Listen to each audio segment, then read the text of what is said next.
Hello, this is DrPaulCottrell, and I'm recording on September 29th. We're going to go over what has been transpiring with the war between Israel and Hezbollah. Before I do that, please make sure you subscribe to all my channels. I have 4 channels on YouTube. I have Brighteon, Bitchute, and Rumble. I have a recent strike on one of my YouTube channels, so episode 72, please make sure you watch it on Rumble, Brighteon, or Bitchute. It's dealing with the Taiwan Strait and the movement of military ships going through the Taiwan Strait by Japan and how that has upset the Chinese. That happened on September 24th, 2024, New York time. It happened early in the morning on September 25th in Asia time. And so in Taiwanese time. So that feeling that I had that something big was going to happen in September 24, 2024 did happen. All right, so please watch that video. It's a really important video, but it was taken down by YouTube. Now, with that said, also follow me on X and on GETTR. That way you get announcements. And please go to my store, the-studio-reykjavik.com.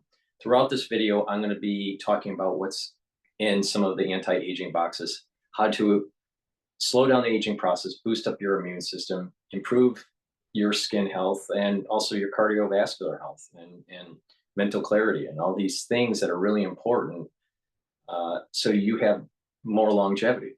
So with that said, I have the anti-aging beginners box, and that has the structural nano silver liquid. You just take a teaspoon of this a day, swish it in your mouth, gargle, 20 seconds or so, swallow.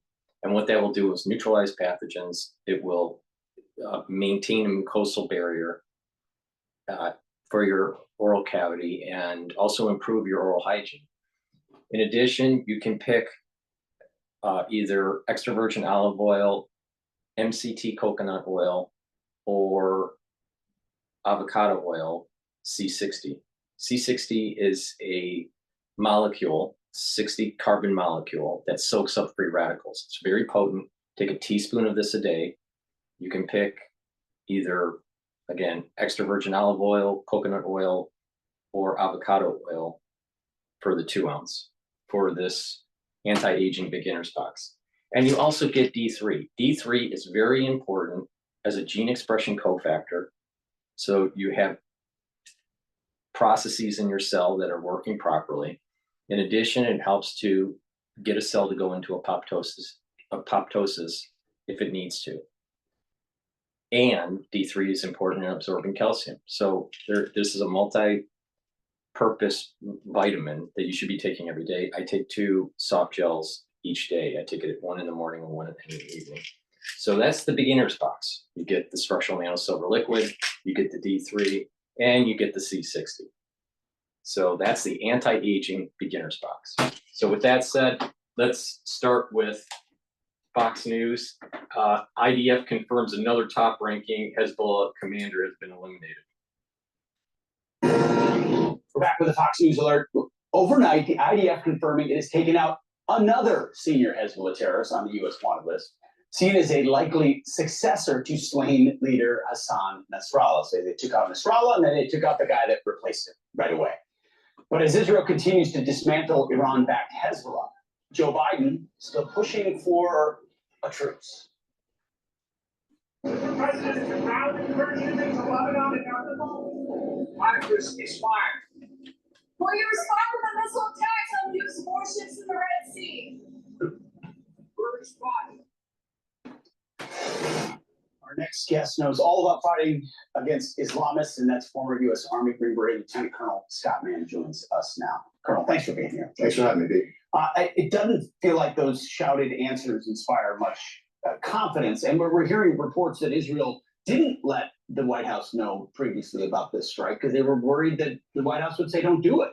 Yeah, and if that is the case, I mean, that's extremely telling. It's like we need to step back and take a collective look in the mirror. If Israel withheld that information from us because they were afraid we would actually intervene with the attack, that's troubling. But would it surprise you?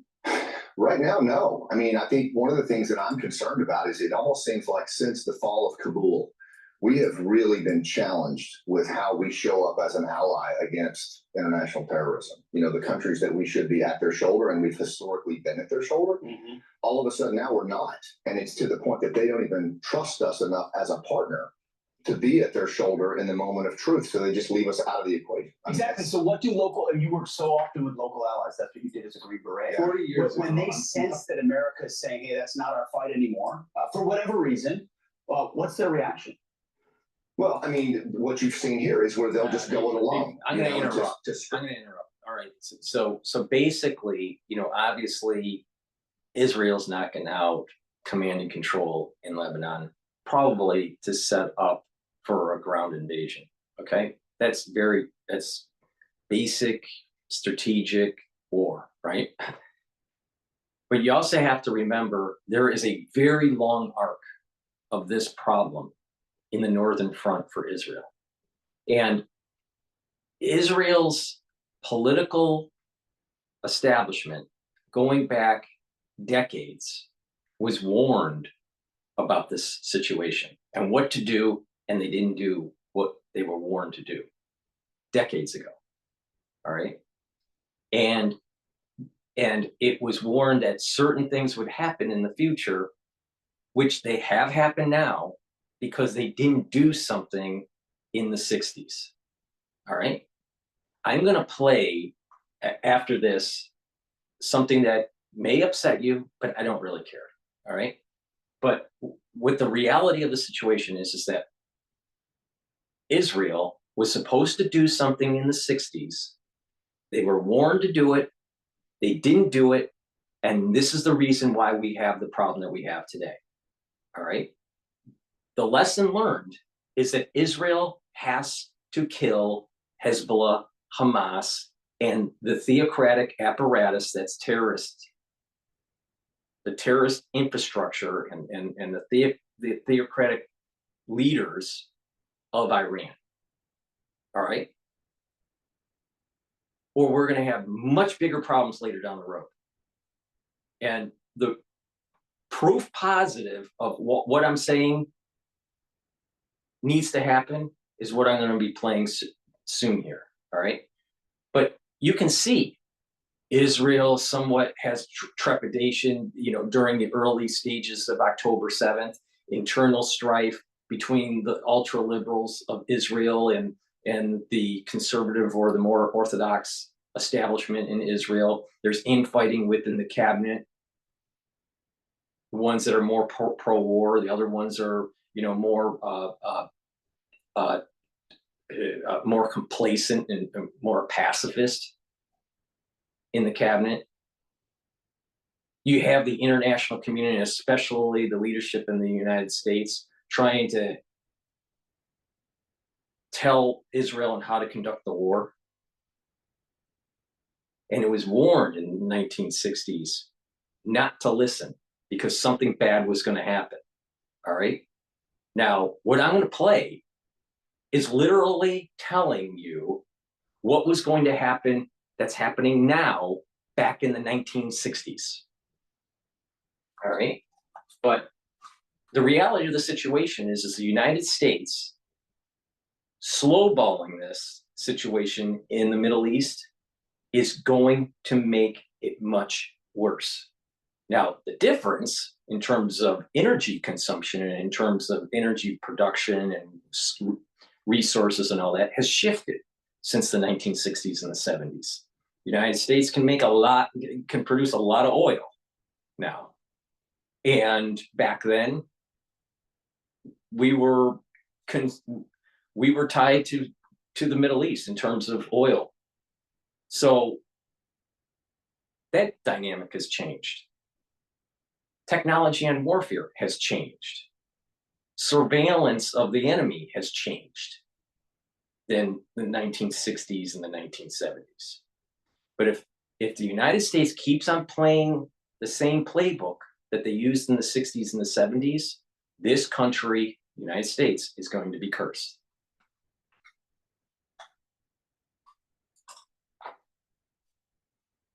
For a ceasefire after the horrorism of October 7 and what they went through, I don't think that's what we would do, right? And so to expect them to do that is just, that's beyond the pale, and it's just not realistic. And whether you're working with a village in Afghanistan, so why should Israel be told on how to conduct a war when they had their 9/11 on October 7th?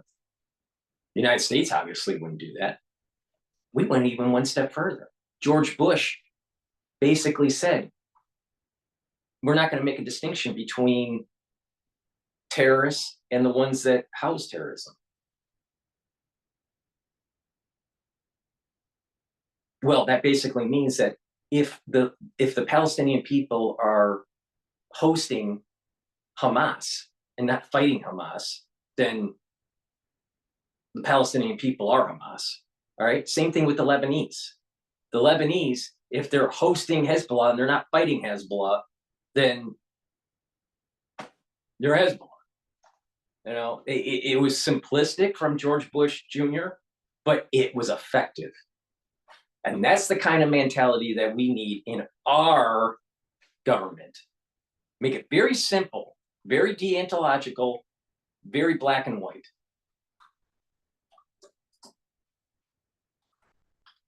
and or you're working with an international partner that's a nation state, how you show up in the moment of truth determines how they show up for you. And that's what I'm most concerned about, because we're just as much in the crosshairs as Israel is. Absolutely. Okay, you've been so good to us in this program for so long. I want to take a moment to promote your new book. It comes out on Tuesday. Yeah. It's called Nobody is Coming to Save You. Subtitle, A Green Beret's Guide to Getting Big Stuff Done.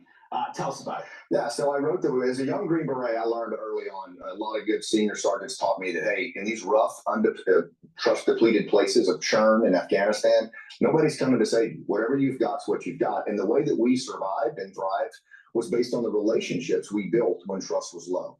And it was old school interpersonal skills. And I think that's what we need in the country today. If you look at the country, no matter who wins the election, Pete, we're going to come out of this thing more divided than what we went in. And that really exposes us as a nation. And I think leaders are going to have to still connect with clients. They're still going to have those uncomfortable Thanksgiving conversations. And this book is the old school interpersonal skills that Green Berets and other special operators use in low trust environments to build rapport and build relationships. Low trust environment is exactly what we're walking into. You mentioned it, and that was the page I was drawn to. The churn. Explain that real quick. Yeah, I think we live in an unprecedented time of distraction, disengagement, and division in the country. It's just unprecedented. And we're practicing like a form of shadow tribalism with each other. And we're actually going against what this country was founded on.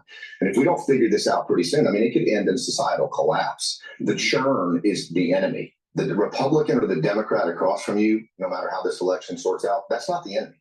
The enemy is this unprecedented social condition that we're dealing with. And that book will help people navigate those conditions and make better connections. I haven't read the book, nor will I. But the thing is that I'm going to take it what he just said about the churn, all right, and this social unrest, and apply it metaphysically. All right, the Satan wants division with people. All right, and it uses. We make things, tools, communication tools like social media, to create division. On the surface, we thought it was just better communication, faster, and we'd be able to share, ideas and cross-pollinate, and the society would be freer and better. But there is an evilness in social media to allow for division. And it's what I call the infestation. He calls it the churn, right? But there's an infestation within social media, all right? And there is this conflict between people, liberal, conservative, Democrat, Republican, Jewish, Muslim, it doesn't matter. There are tools that society is developing to create division. And this is the source that the Satan feeds on to make sure that things are are slowed down to prevent a peaceful transition into the Messianic era.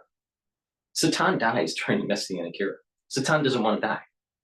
All right, so it's going to try to root into hate, root into division.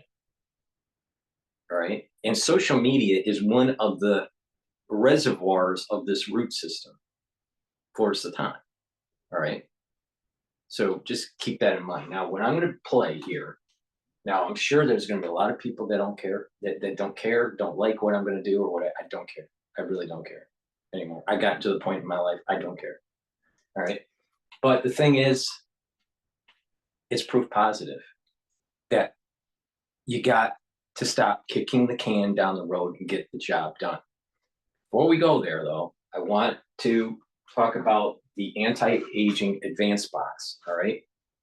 So you get some more products with it. Now, in the advanced box, the anti-aging advanced box, you get the Max 35 instead. Same thing, you take a teaspoon of it a day, swish it in your mouth, gargle, 20 seconds swallow, neutralizes pathogens and maintains that mucosal barrier. You get the C60 in your choice of extra virgin olive oil, MCT coconut oil, or avocado oil in the 2 ounce. Take a teaspoon of it a day. It'll neutralize those free radicals. You get vitamin C. All right, this helps to boost up your immune system. You get the D3, which is helps to get cells to go into apoptosis, and it's a cofactor for gene expression. So it helps with absorption of calcium. Probiotic, which helps with the gut biome, very important for metabolism and energy and better mood and better communication with your liver. Helps to reduce inflammation in the gut. You get your choice of deodorant. And with the deodorant, you can get the peppermint lavender tea tree or the citrus. The deodorant is made from essential oils from the Himalayas, all natural, and it's a dual purpose product. It's a deodorant for males and females, and it also helps to detoxify your body. And the toothpaste, which is a structural nail silver toothpaste that whitens your teeth, freshens your breath, maintains that gum line, reduces that inflammation, improves your oral hygiene. And because of that, you're reducing the chances of cardiovascular disease and valvular disease, right? So take this toothpaste, it has no fluoride in it. It's a very, very high quality toothpaste. So that's what's in the advanced box. So please go to my store, the-studio-reykjavik.com, and get the anti-aging boxes that I'll be going through this whole video. The one I just talked about was the anti-aging advanced box. Now, it's really important to understand the periods of time. All right, this is why you come to my channel, because I'm going to give you an unvarnished view of world events and how you can apply it to your life. All right. There is a larger arc of activity that's taking place. There's this, level of escalation of conflict in the Middle East, which is a smaller fib sequence. And then there is this fib sequence, which is more decade related, or what you could say is that there's a short fib sequence from the current conflict, a little bit larger fib sequence tied to 2006 Lebanon war with Israel. Then there's the Yom Kippur War sequence. There's the 1960s. And then a much, much larger one going all the way back to biblical times. So you have these different arcs, or another way to look at it is as you spiral, it gets smaller and smaller and smaller.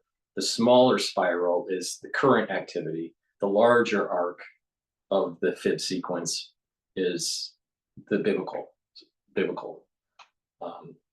arc. So that's another way to look at it. There's a lot of different ways to look at it from a fractal point of view. But the point here is that it's a fractal. And there are these points in time that if you don't do something, that it's going to make it worse later down the road. And this is what I use the term kick the can down the road. And we need to get the job done. All right. Now, what I'm going to play here, some of it is it's going to push buttons, but I really don't care. All right. So, but the thing is that you can learn something from this. You can there's what is happening in that region is trying to rectify the warning that no one paid attention to back in the day when this was happening in the 60s and the 70s. All right. So there's a lot of wisdom in this video, but because of people's proclivities with religion, you're going to tune out. Try to be as open-minded as you can. All right. All right. Because what's going to be said is going to radically change the lens of what is going on in that region and why it's where it's at now.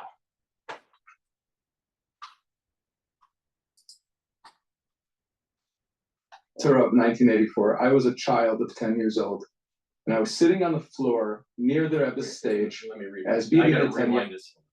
40 years ago, on Simchat Torah of 1984, I was a child of 10 years old, and I was sitting on the floor near the Rebbe's stage as Bibi Netanyahu, the then UN ambassador, came with some other Israeli dignitaries. The Rebbe spoke to them for 45 minutes. So I have to tell you, as a child sitting on the floor with thousands of other people crammed into the synagogue at 770, it felt like they were talking for hours. Today, I'd like to touch on 3 points from the Rebbe related to what's been going on in the north. It's actually very tempting to try and share 20 points, but we'll stick to 3 for today, God willing. Both Prime Minister Netanyahu and Alan Baker told us about that conversation in Jem's My Encounter with the Rebbe project, and part of it feels especially relevant today. I said, Rebbe, I would like to, I came to see you, and he looked aside and he said, just to see, not to talk. And so we started talking, and we had a 45-minute conversation. And the people who were waiting were very, very impatient, to put it mildly, but it was a wonderful, wonderful conversation. Well, he said, you're going to this house of darkness, the UN, which was very, very unfriendly to Now, Israel. you got to understand, he was almost a nobody in 1984, going to the UN as a dignitary. The thing is that some people can look at someone and see their future. It's a few people that can do this, all right? Especially repeatedly. Some people can do it, maybe once or twice in their life, but repeatedly, almost like, every day and anyone they see. So it takes a very special person to be able to do this, a very intelligent, high level of intelligence to do this, all right? And the Rebbe saw his future while he was talking to him. Now, you'll explain why now you got to remember, this is all happening in 84. All right, there's other things in this video that'll go back even farther, but this is another arc of that fib sequence. But it's really important to pay attention to this point here, okay?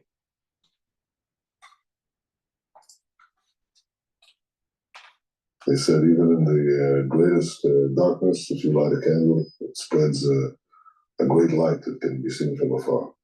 And of course, he said to remember what I represent, who I represent, to stand firmly and proudly for Israel and the Jewish people. The discussion was between the Rebbe, Netanyahu, and myself. At that time, Prime Minister Shamir was involved in negotiations to withdraw Israeli forces from Lebanon. The question was whether Israel would withdraw or not. And here, and it was still open. Ultimately, Israel withdrew, but the Rebbe was very insistent that Israel shouldn't withdraw. In fact, he said several times, Yad Chazaka Uzro Netuya. We should go forward. And this is a message that we should bring to Shamir. And he stressed this repeatedly as something very important. He says, look, you shouldn't withdraw. You went into Lebanon in self-defense. because there was terrorism emanating from Lebanese territory, and you're also in a state of hostility with Syria, and if need be, if you have to continue going forward, even into Syrian territory, then you should do it. And Israel should do it. It's Israel's right. You're protecting Eretz Yisrael, you're protecting Jews, Israelis, and it's very important. Who knew how relevant this advice would be all these years later? Now, an obvious thing we can all say is, oh, if only we listened, if only. But the more important point is, today, do what you need to do with full force. Unless we stop making the same mistakes, history will, God forbid, repeat itself again. The next lesson comes from the beginning of Mivtza Litani. It was a 1978 operation to bring security to Israel's northern border. After a particularly horrific terrorist attack when the PLO commandeered a bus and massacred 30 of the passengers, on top of regularly launching rockets and artillery strikes into northern Israel, the IDF moved into Lebanon very quickly and very successfully, established a buffer zone to prevent further attacks. On Purim of that year, March 23rd, 1978, 8 days after the start of the operation, the Rebbe praised the way the action began, but urged Israel's government to continue doing whatever it takes to consolidate their gains and continue to assure security. Man hat nicht gemacht in Sitzungen, man hat nicht gemacht in der jüdischen Komitetten, man hat nicht gemacht in Kriere, Schöne, Schnee und Schnee. I'll read this after this. Aber die was einen Munche, die ihnen sehr, wie mit darf sich finden, in Sofi von Eretz Yisrael. Und von dort die Smichus mit Zfehmische Eretz Yisrael, und hat das machlich gewesen und auch getan, und kein Pissum und prägend Teich. Bei 120, was sie nicht in See gefunden, sich echt nützlich und schwammig. Und nege die, was finden sich wie eine Sozialpunkt und Zoffen. Von Moskau, wie kann ich übersehen, und hat machlich gewesen, und die Frage nach ein bisschen die Kassaline von Pikuach Nefesh, und hat das gleich auch getan, und es hat Matzlier gewesen, als Titel allein in Moskau Pache. Mit der alle Zeus, was ich davon gewählt, und so sich alles gewiesen, dass der Weg auf vermeiden Milchommes, wenn die Doktor schon nicht begollen, ja, dass der Weg, dass sie nicht vermeiden, auf weiter und nicht vermieten die Milchommes, was man zum Weniger hat, Pläne zu heranmischen, und der zu heranmischen, hat gesehen, Beshiva Drochim Yonusel Konecho, und so sich auch getan der Linie bis man kurze Delise und allweit der Mamsche sein besehen an Leten und on Pissen, aber bejachat im See meiste der Teil bis dieses Achig Dela und der Ihnen die Schleimusse nicht gehen als der I know that you don't speak Yiddish and all that, so I'll read this. But the thing is that the Rebbe did meet Einstein, and Einstein said that the Rebbe was smarter than him. Right? This guy is extremely highly intelligent. Like, no matter, like, there's some PhDs that watch this show. All right, you pick that most intelligent person that you know, and they're not as intelligent as this guy. All right. Now, you may say, well, you sound biased and blah, blah, blah. I'm telling you, this guy was super intelligent. And not only that, not only did he have super intelligence, you could see what was going to transpire with something. You know, I don't have the time to explain it. He could even see the year that you're going to die. But let's keep on going. But he's warning people what to do. All right, and I'll read it. I'll read it. He's almost done with his speech here. Und danach schicken Schluchen bechol Oilem Kule. Was sagt der, was ist in Derby in Washington, und was sagt der, was ist in Moskau, und der, was ist in London, und der, was ist in Paris. Der kann jetzt übersetzt, sie merken gehen nach Zeit, Schenitze nicht. Und auch gegolten, Almost a sneak me yasher given mit ma jener a bridge. A ro bruder a ro was mat sich bezeigt die Muroi. Die gesagt früher war 3 Mal noch ein Mann dort noch getan im selben Zeug. Und es hat gekostet Hunderte, was man dann Plan tägliche. Korbone Roya Messien so das Rachmochat schon. Überhaben denselben Zeug noch einmal und die hier Rotsnamen soll nicht voll werden. Weil die Jiden, was sie sagen, mit Jode, der Racha, mit Wohne, Tatsides, Schenis und Mischunis, Tatsibel, in Kavanossen, mit Zuyo. Und soll rechnen, Schuchen, Norach, Erach, Chai. Und guckt und dort den Dien. If you want Okay, the victory to last, you All right, so what I'm gonna do is I'm gonna read it. I'm gonna read this to you. All right. They didn't hold big meetings. They didn't form committees. They bring the plans to a first, second, and third reading. Instead, they let me. I'm skipping stuff. Hold on. It's hard to scrub this here.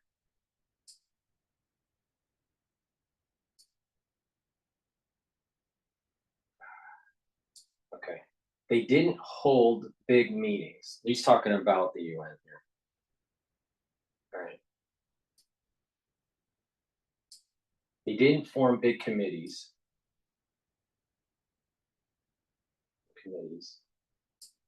They bring the plans to a first, second, and third reading.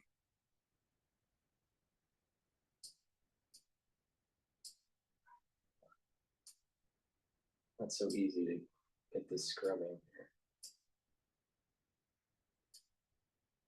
Come on.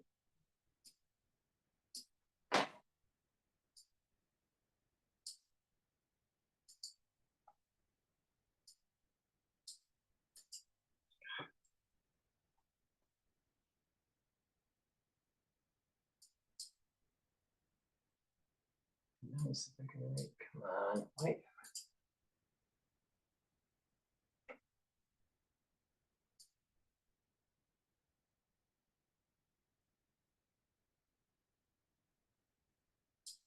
Instead, they left it to the military experts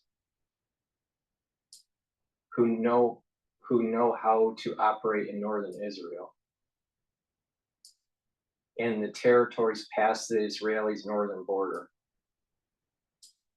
And without seeking the opinions, this is the important point, and without seeking the opinions of 120 members of Knesset, amongst whom are non-Jews, Christians, and Muslims, especially with the knowledge that lives are at stake. And they acted immediately. They saw the fulfillment of fear and panic shall fall upon them.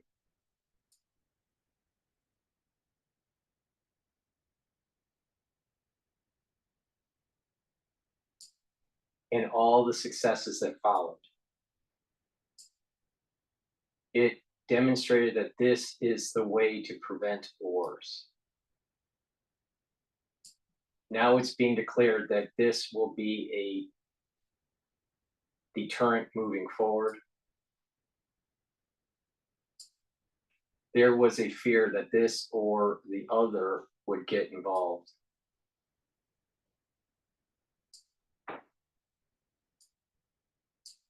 Rather, they fled from you in 7 directions. Right? There's the 7 front war. And it was all achieved in a very short time. Let's hope they will continue in this way. Let's hope they will continue in this way. But at the same time, swiftly taking most decisive action. And then send diplomats all around the world. The person sitting in Moscow the person sitting in London and the one sitting in Paris, etc. Whether they may take another step forward or not. They succeeded in not consulting public opinion. A lesson that has been learned by actual events over time. 3 times in a row, they made the same mistake. And it cost hundreds, and may God have mercy, thousands of lives.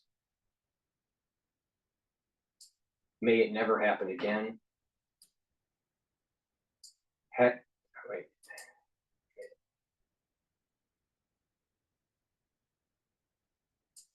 Heaven forbid to repeat the same mistake yet again.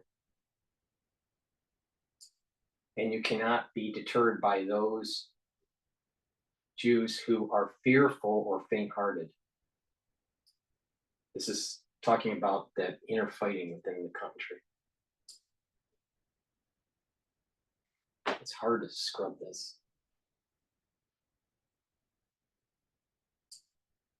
Whatever their reasons are, even if their intentions are good,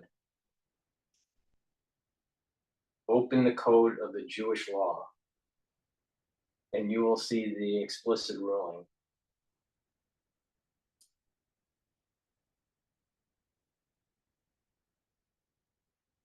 Okay. So the point that I'm making here is that through his speech, he was warning, don't pay attention to the outer community that's telling you not to do something when you know that it will be more lasting, even though it may be a scary situation to get into. Don't have trepidation. Don't be fearful. And internally, you're going to have people within your country that are going to be so fearful of the operation that they're going to try to prevent you from doing it.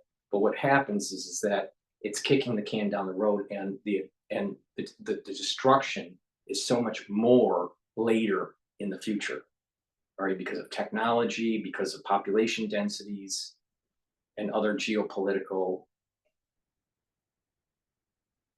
variables that start to emerge. And that the international community is always going to try to hamstring or slow down those military operations for their own benefit, not for your benefit, not for the country's benefit, not for the Israeli people benefit, or the Jewish people. It's always in the benefit of the country their country being represented in the UN. Let's say in this case, the United States. They don't really care about Israel. These people that think that the United States really cares about Israel, no, it doesn't. It views it as a front door to the Middle East for foreign policy, but it doesn't really care about Israel. So, okay, so he was warning, don't pay attention to the international community to prevent you from getting the job done. And that is exactly what happened in 2006. That is exactly what happened in 2009. That is exactly what happened in 2016. That is exactly what happened now. All right, just imagine if Washington wasn't slowing down the operations of Israel in Gaza, how fast it would have gone. It would have gone much faster and most likely less casualties. But the United States was worried. And the same thing, the whole international community. You can just look before Israel started knocking out the main leaders of Hezbollah, how the international community kept on saying, oh, this is going to be really, really bad. This is going to be really, really bad. But the Rebbe is basically saying, you know what? Sometimes you need to move forward. Don't be fearful, and just get the job done. And don't care about what other people are saying, because what other people are saying is actually kicking the can down the road and making it worse for everybody, not just for the Jewish people, not just for the Islamic community around Israel, but the whole world at large. They think that by saying ceasefire and peace and withdrawal is better for the world. And the reality of the situation is you got to get the cancer out. If you don't get the cancer out, it metastasizes. So because they didn't get the cancer out in the 60s, in the 70s, in the 80s, in the 90s, in the 2000s, in the 2010s, in the 2020s, because they didn't get the cancer out, it has metastasized.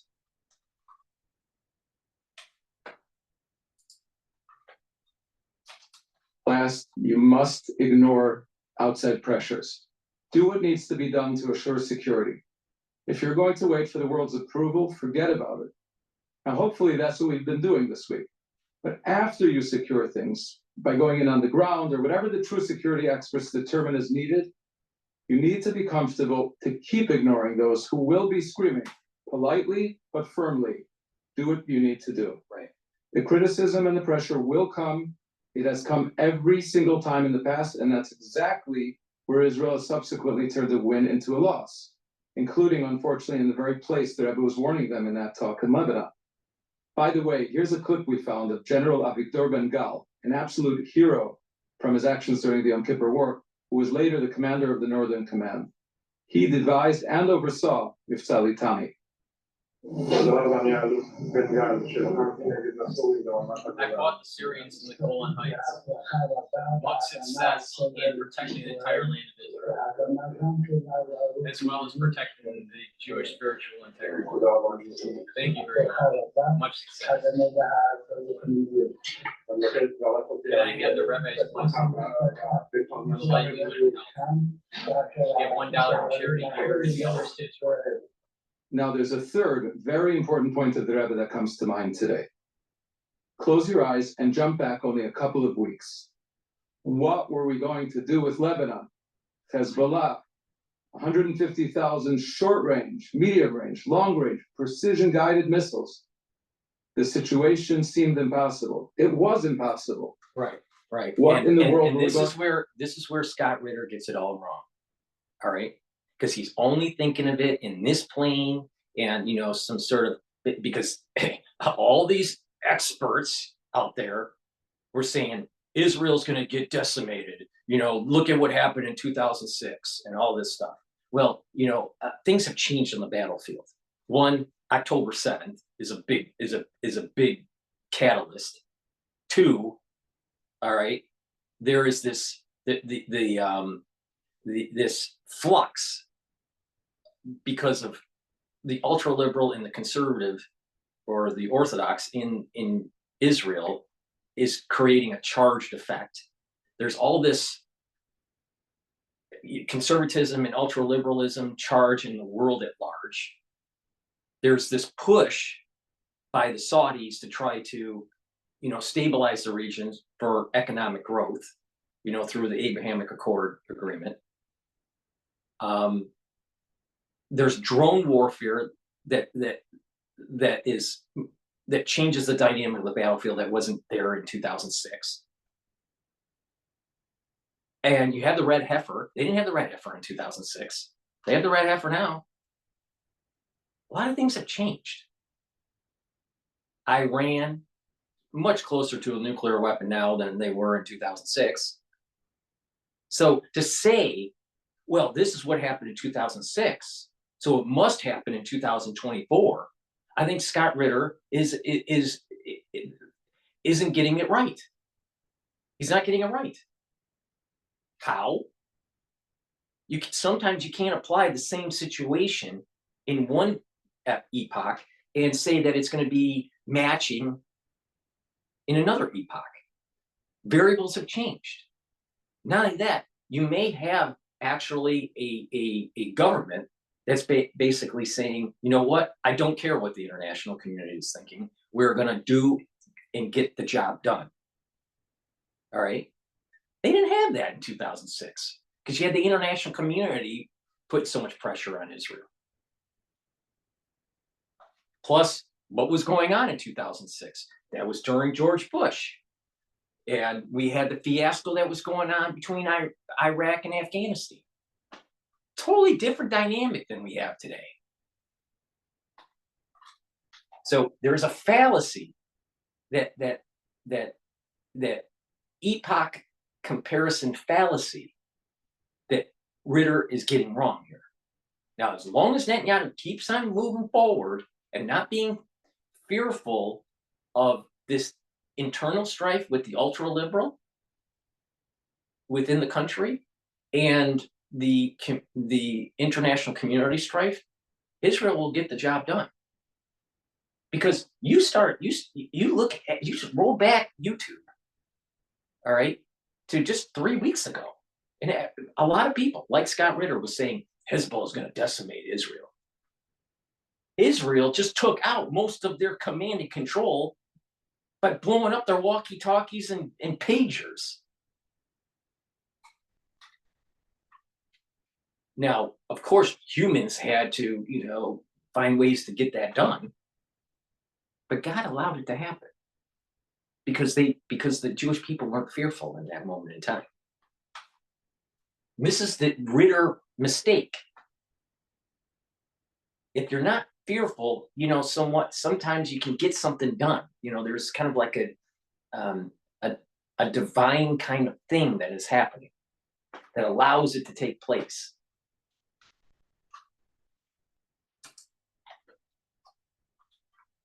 Now, if you've already forgotten the mind space we were in, Google it. The CEO of Israel's electric company said Israel's entire north will be uninhabitable. The power was going to collapse. Major damage to Israel's highways. People were going to be in their shelters for days on end, God forbid. The carnage from the salvos of thousands of well-aimed rockets was going to be massive. And look where we are today.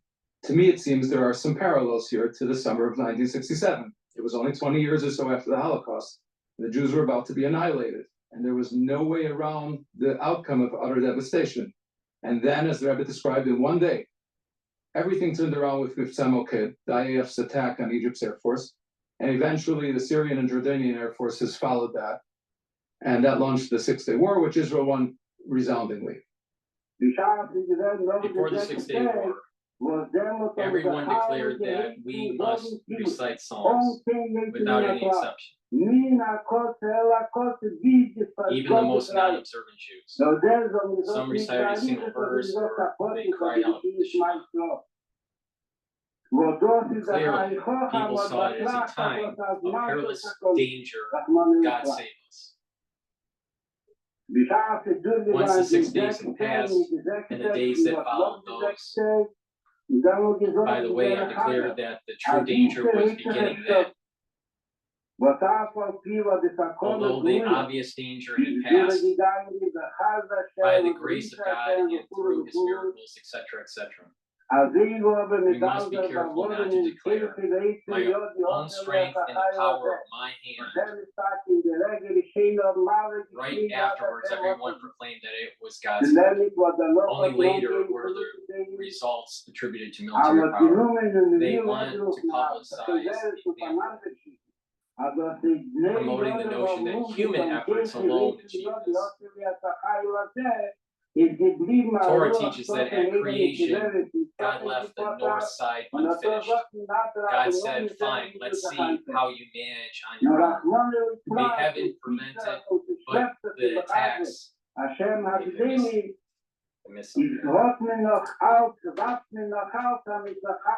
was going too fast, hold on. Promoting the notion that human efforts alone achieve this. Torah teaches that the creation, God left the north side unfinished. God says, fine, let's see how you manage on your own. They haven't prevented, but the attacks have dragged on. With God's kindness, he is still waiting for us to recognize. This is what is doing from beginning to end, which in turn leads one to recite a psalm and to translate it into action. And then the one who manages all creation, the Almighty, will handle the north side as well. But he gives us free choice for Jews of their own free will to turn to him. You cannot conceive yourself that this is far off Israel.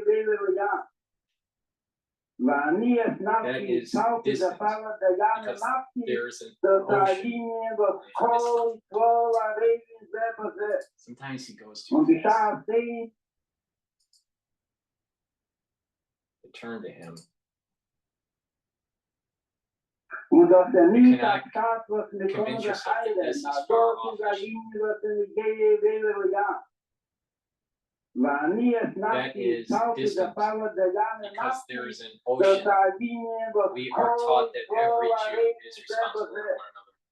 Und die Schar sehen, nie sagt man, When one Jew, heaven forbid, is in real danger, wherever they are, it affects the life and the existence of every other Jew, anywhere in the world. As this relates to today, while we're not out of the woods yet, it seems obvious that Israel's intelligence services, the Air Force, IDF, have done astounding work, and we've dodged a massive bullet. But if we want to learn from history, there's something we need to be very careful with here. On dozens, if not hundreds of occasions, the Rebbe begged Israel's leaders to stay away from hubris, not to swagger, and to remain humble. Hopefully, but now we've learned that lesson. And that's very important, because that hubris showed up when the Berlin Wall fell, and the United States military thought that they were, because of the unipower, that they could do whatever they wanted. The hubris of the success in the Operation Desert Storm, and the hubris that took place then, the hubris of building up NATO and moving it more to the east and putting more pressure on Russia.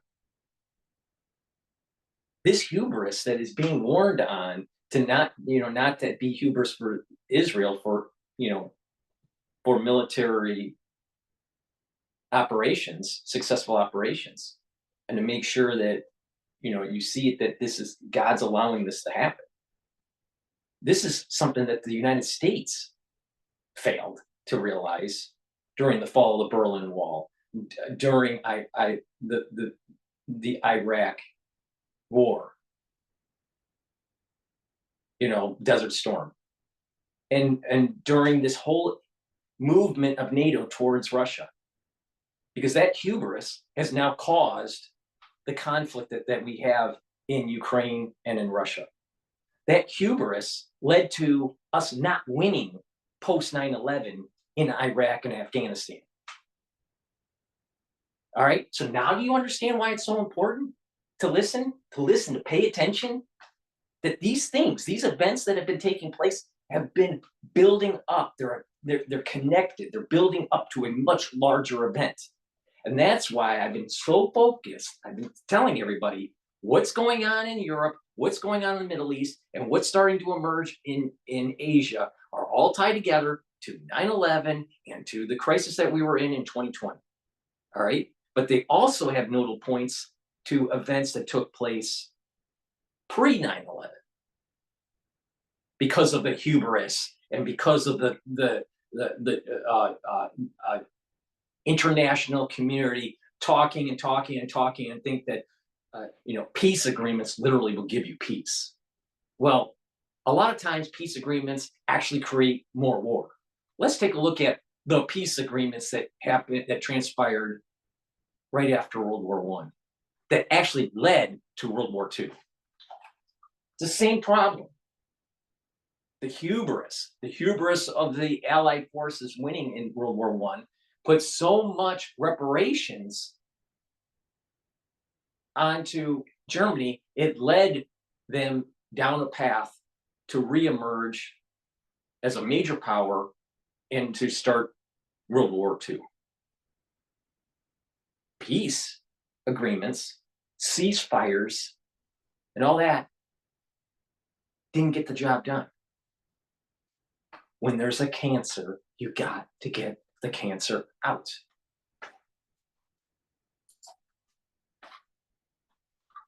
Hubris and too much pride can lead us, God forbid. So the beepers, the meticulous mapping of every missile launcher in Lebanon, the incredible intelligence on the leaders of Hezbollah, and of course, all of the people who are endangering, in way too many cases, sacrificing their lives to provide security and peace. They're real, they're true, they're necessary, and we owe every one of them a massive thank you. But it's important to understand how this has worked repeatedly over the past 75 years. When we do what Torah directs us to do to protect life and limb, we achieve miraculous outcomes. So develop the most brilliant tactics and impeccable intelligence capabilities, enlist the finest people, the sharpest minds. And then when we do our utmost, he crowns our work with miraculous results. May these miracles keep on coming. And it's not just the Jewish people.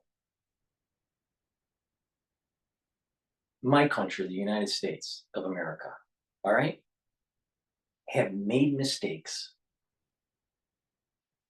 where the hubris has made things worse down the road.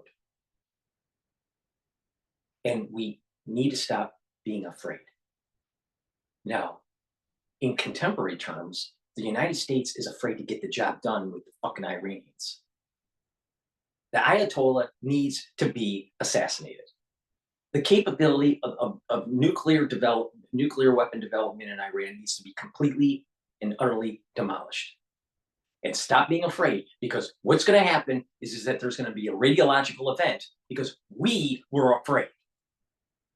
Now, I come from a background where you don't be afraid. Just get the job done. It's unbelievable, really unbelievable. So we can take lessons learned on how our government is fucking everything up in the Middle East because of the hubris and being afraid at times, especially when it comes to Iran.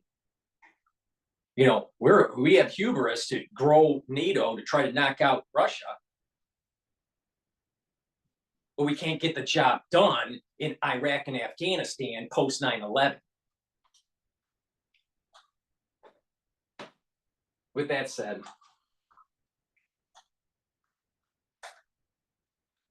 I'm going to start talking about the anti-deluxe box, the anti-aging deluxe box. So in the anti-aging deluxe box, you get the Max 35, you get the vitamin C, boost up your immune system. You get the D3, gene expression cofactor. You get the C60, your choice of extra virgin olive oil, MCT coconut oil, or avocado oil. Take a teaspoon a day. You get the probiotic. You get the deodorant, either in peppermint, lavender, and tea tree, or in citrus. You get the resveratrol, which helps to get rid of senescent cells. It's an antioxidant, and it'll help to rejuvenate certain tissues in your body. So it's part of the anti-aging protocol. And of course, the great toothpaste that I offer. That is the anti-aging deluxe box. Now, what I want to do is I want to go and see what Kirby, the one that's afraid to get things done, has to say on CNN that wants nothing but ceasefire.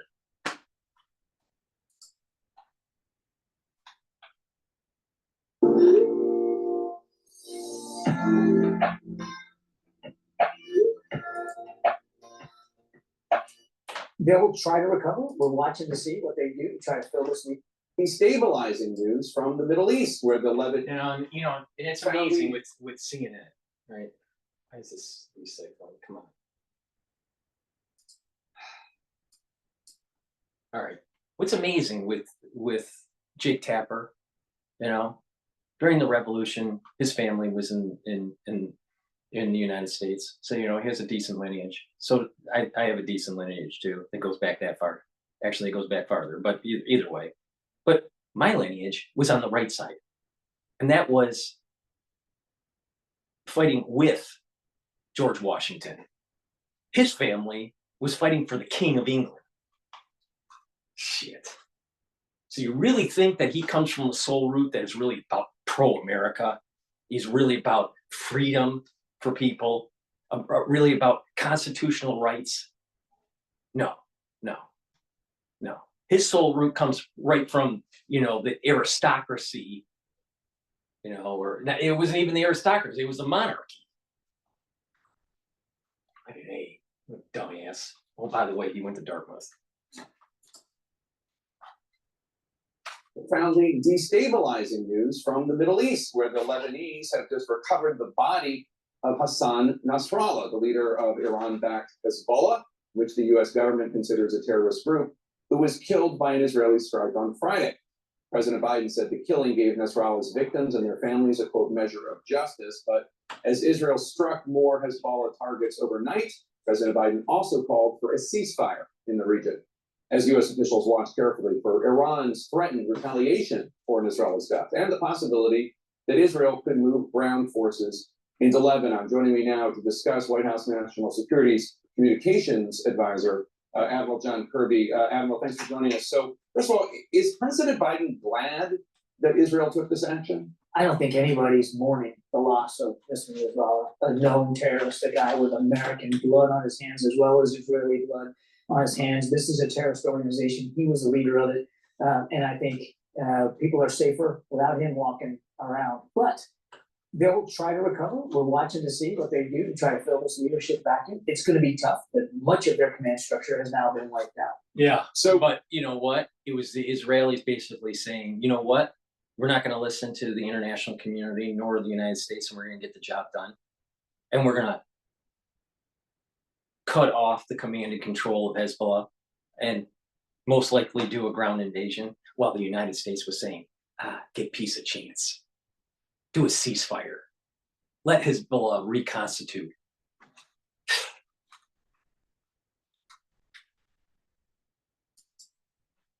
I'm telling you, what the Rebbe said, and was warning, what the Rebbe was saying and warning is playing out right now. It's happening right now. And that warning was going back in the 60s, the 70s, 84.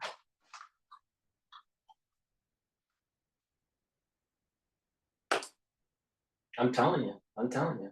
And then now Kirby kind of like goes, you know, Israel did a good thing. Wow, that was a great idea.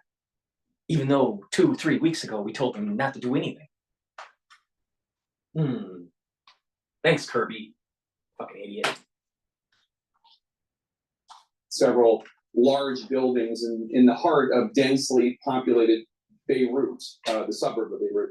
Do you have any indication at all what the civilian death toll might be? I don't think we have an exact number, Jake. What we certainly assume, in fact, we can go so far as to say we know that there are civilian casualties here. There's no question about it. I mean, dozens, hundreds, thousands? I don't think we can quantify it right now. I want to touch with our Israeli counterparts about that. Each single civilian death is a tragedy. And certainly, while, again, nobody's mourning Israel's death, we certainly do mourn any loss of civilian life. So before President Obama gave the order for SEAL Team 6 to go in and take out bin Laden, there was talk of an airstrike against the compound, and the decision was made to not do so, A, because they weren't sure about the intelligence, and B, because they were worried about, Obama was worried about civilian casualties.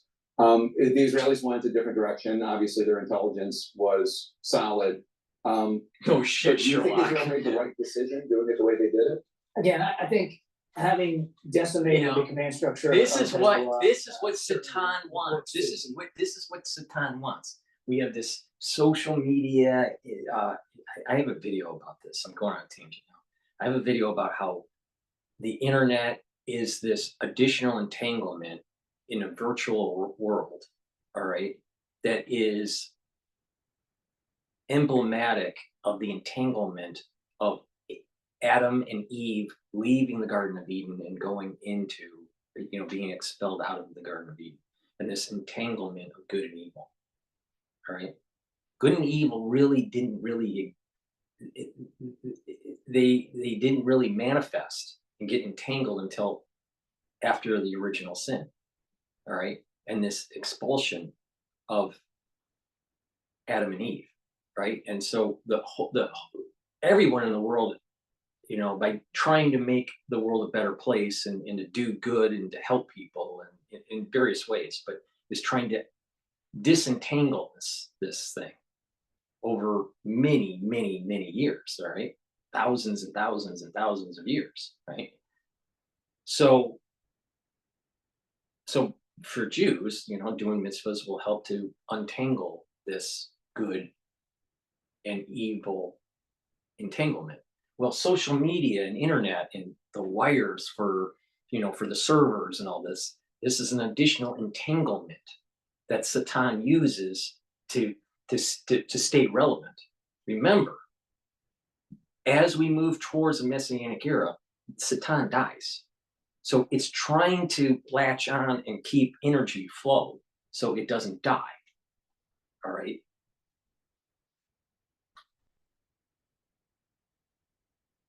So it's Jake, he's creating a conversation that, well, there was civilians that died.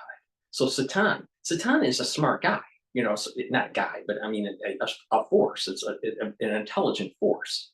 All right, it's not good, it's negative, but it's intelligent. All right, far more intelligent than you and I. All right, and it knows how to trick. So to keep the entanglement of good and evil, to allow for Satan to have an energy force, it has to use media and entanglement, another layer of entanglement that has emerged because of technology, to convince you that any casualty, civilian casualty, any collateral damage is wrong, and that should prevent you from getting the job done.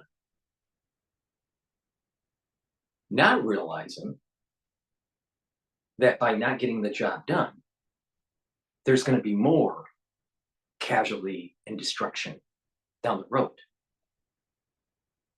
Every single data point shows that. All right. The more you kick the can down the road in this region, the more death and destruction there is, and more costly.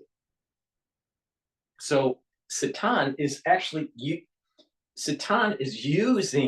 to keep that good and evil entangled through the mouth of Jake Tapper on CNN, trying to get you to think all civilian, the civilian casualties, they happened, and because of that, then it should be just surgical.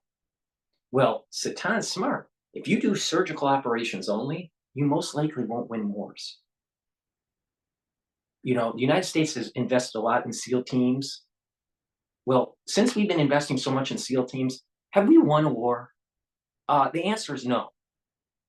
We haven't won a war since we've invested so much in SEAL teams, in special operations, and surgical.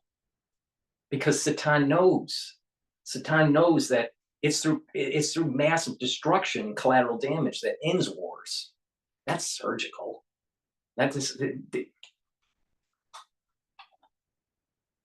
I know you won't agree with me, but that's how this is working. Satan is using CNN, not just CNN. He also uses Fox. Maybe it's a she, I don't know. But the thing is that this energy force, this negative force, Satan, is trying to convince people to keep the entanglement. Keep that entanglement of good and evil, so he still has an energy force. The moment it's disentangled, he dies.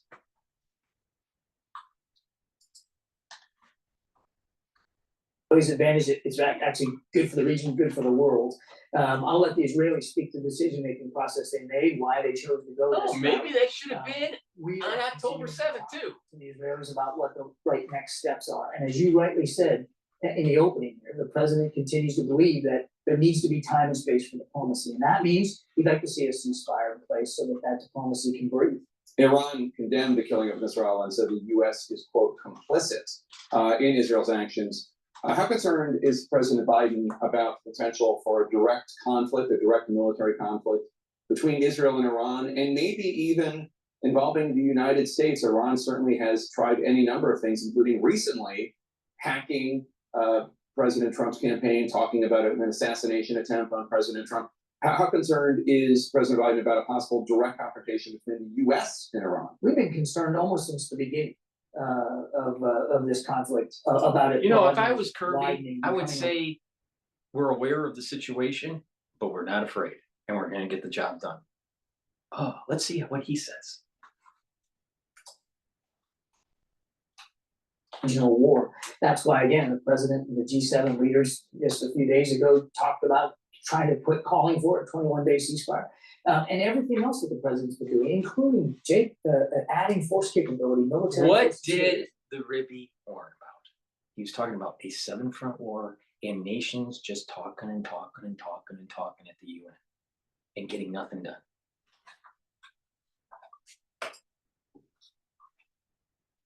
Is designed to prevent that exact outcome. Now we'll watch and see. We've seen the rhetoric coming out of Tehran. We'll watch and see what they do. We certainly will make sure that we have the capability to not only defend our troops and our facilities, diplomats and military, as well as Israel itself, if it comes to that. It's really simple, Jake. All you got to ask is how far along are they from reaching a nuclear weapon in Iran? Are they days away, weeks away, months away? Either case is grounds for the United States to decapitate the Ayatollah and to destroy the capability, their nuclear capability. End of story. No, let's have a ceasefire and let them go nuclear, and then the dynamics change radically. See, this is weak leadership. And this is exactly what the Rebbe was warning everybody about. Not to do this in Israel and not to do this in the United States. Don't be afraid. Get the job done. Get the intelligence. How accurate is the intelligence? And eliminate the enemy. Don't kick the can down the road. Because I'm telling you, if we do this, it's going to be a lot worse. Can you imagine Iran goes nuclear, changes the dynamic in the Middle East, Saudi Arabia is going to have to go nuclear. There's going to be more conflict there in the Middle East, and then all of a sudden, President Xi says, I think I'd like to have Taiwan now. And what the fuck is the United States going to do then? Because of failed leadership by Kirby. The other day, you said that he didn't know of any incident in recent history where escalation led to de-escalation, and that is obviously a concern when it comes to these big strikes by Israel, no matter how abhorrent. The Rebbe basically said, you escalate and you get the job done, and then what will happen is peace will ensue. We totally destroyed Germany in World War II. What happened? They capitulated. They ended the war.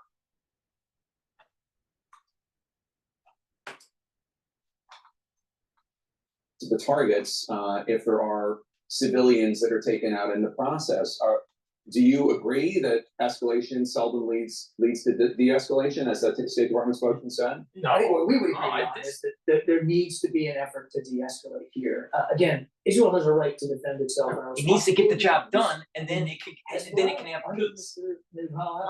Was a lethal threat to the Israeli people. They want to get their families back to those homes and kibbutzes in the north. We want to see that too. We believe and continue to believe that an all-out war with Hezbollah, certainly with Iran, is not the way to do that. If you want to get those folks back home safely and sustainably, we believe that a diplomatic path is the right course. The Biden administration, quite frankly, seemed caught off guard by the strike. We were told that the president didn't find out about it until planes were already in the air. When the Secretary of Defense landed at Andrews, he seemed to distance himself from the strike. He said the U.S. was not involved in the operation. And before that, the U.S. thought that there had been buy-in from Prime Minister Netanyahu as to a ceasefire with Hezbollah, but then ultimately he was not on board. How strained are relations between President Biden and Prime Minister Netanyahu? These are two guys that have known each other for 40 years, Jake, and they have never, and I suspect they will never agree on every single aspect of foreign policy and what we're trying to get done in the Middle East, but they do agree on the big thing. And the big thing is the safety and security of the state of Israel, and trying to avoid an all-out war that would put the people of Israel at even greater risk. They agree on that. They're going to continue to talk and be candid and forthright with one another. Israel, I think sometimes it's easy to forget. It's a sovereign state, and it's a small state, and they live in a really tough neighborhood, and they suffered the worst terrorist attack in their history almost exactly a year ago. They're under a lot of threat. And we gotta make sure that they know that America is gonna continue to support them in beating back that threat, that we're gonna keep the force capability we need to help defend them, if possible. At the same time, have some tough conversations with them about how they do that, and what the next step. Well, when you say how they do that, what you're talking about is whether or not the Israeli government and Netanyahu do enough to protect civilian casualties, whether or not they do enough to take into account. So here's the problem. When you're Hamas and you embed yourself with the civilian population, how the fuck are you going to kill Hamas or Hezbollah? That's the problem, Jake. But I know because your ancestry fought for the King of England during the American Revolution, perhaps you have a problem understanding that. Or maybe it's because you went to Dartmouth. I'm not really sure. Maybe both. Palestinians, innocent Lebanese, and it doesn't sound as though the Biden administration thinks that Netanyahu is taking that into account. I would just say that we have had those tough conversations with our Israeli counterparts since almost the beginning. And we have made no bones about the fact that we don't necessarily see the tactical. This is what the Rebbe was warning not to do. But the U.S. keeps giving them weaponry to carry out these attacks. Our support for Israel security is ironclad, Jake. That's not going to change. We are going to continue to make sure they can defend themselves. Again, this is an ally. This is a partner. And they are under attack every single day. If we were here in the United States facing those kinds of missile and drone attacks from just remember, there were people in the United States that they were afraid to get involved in World War I and World War II.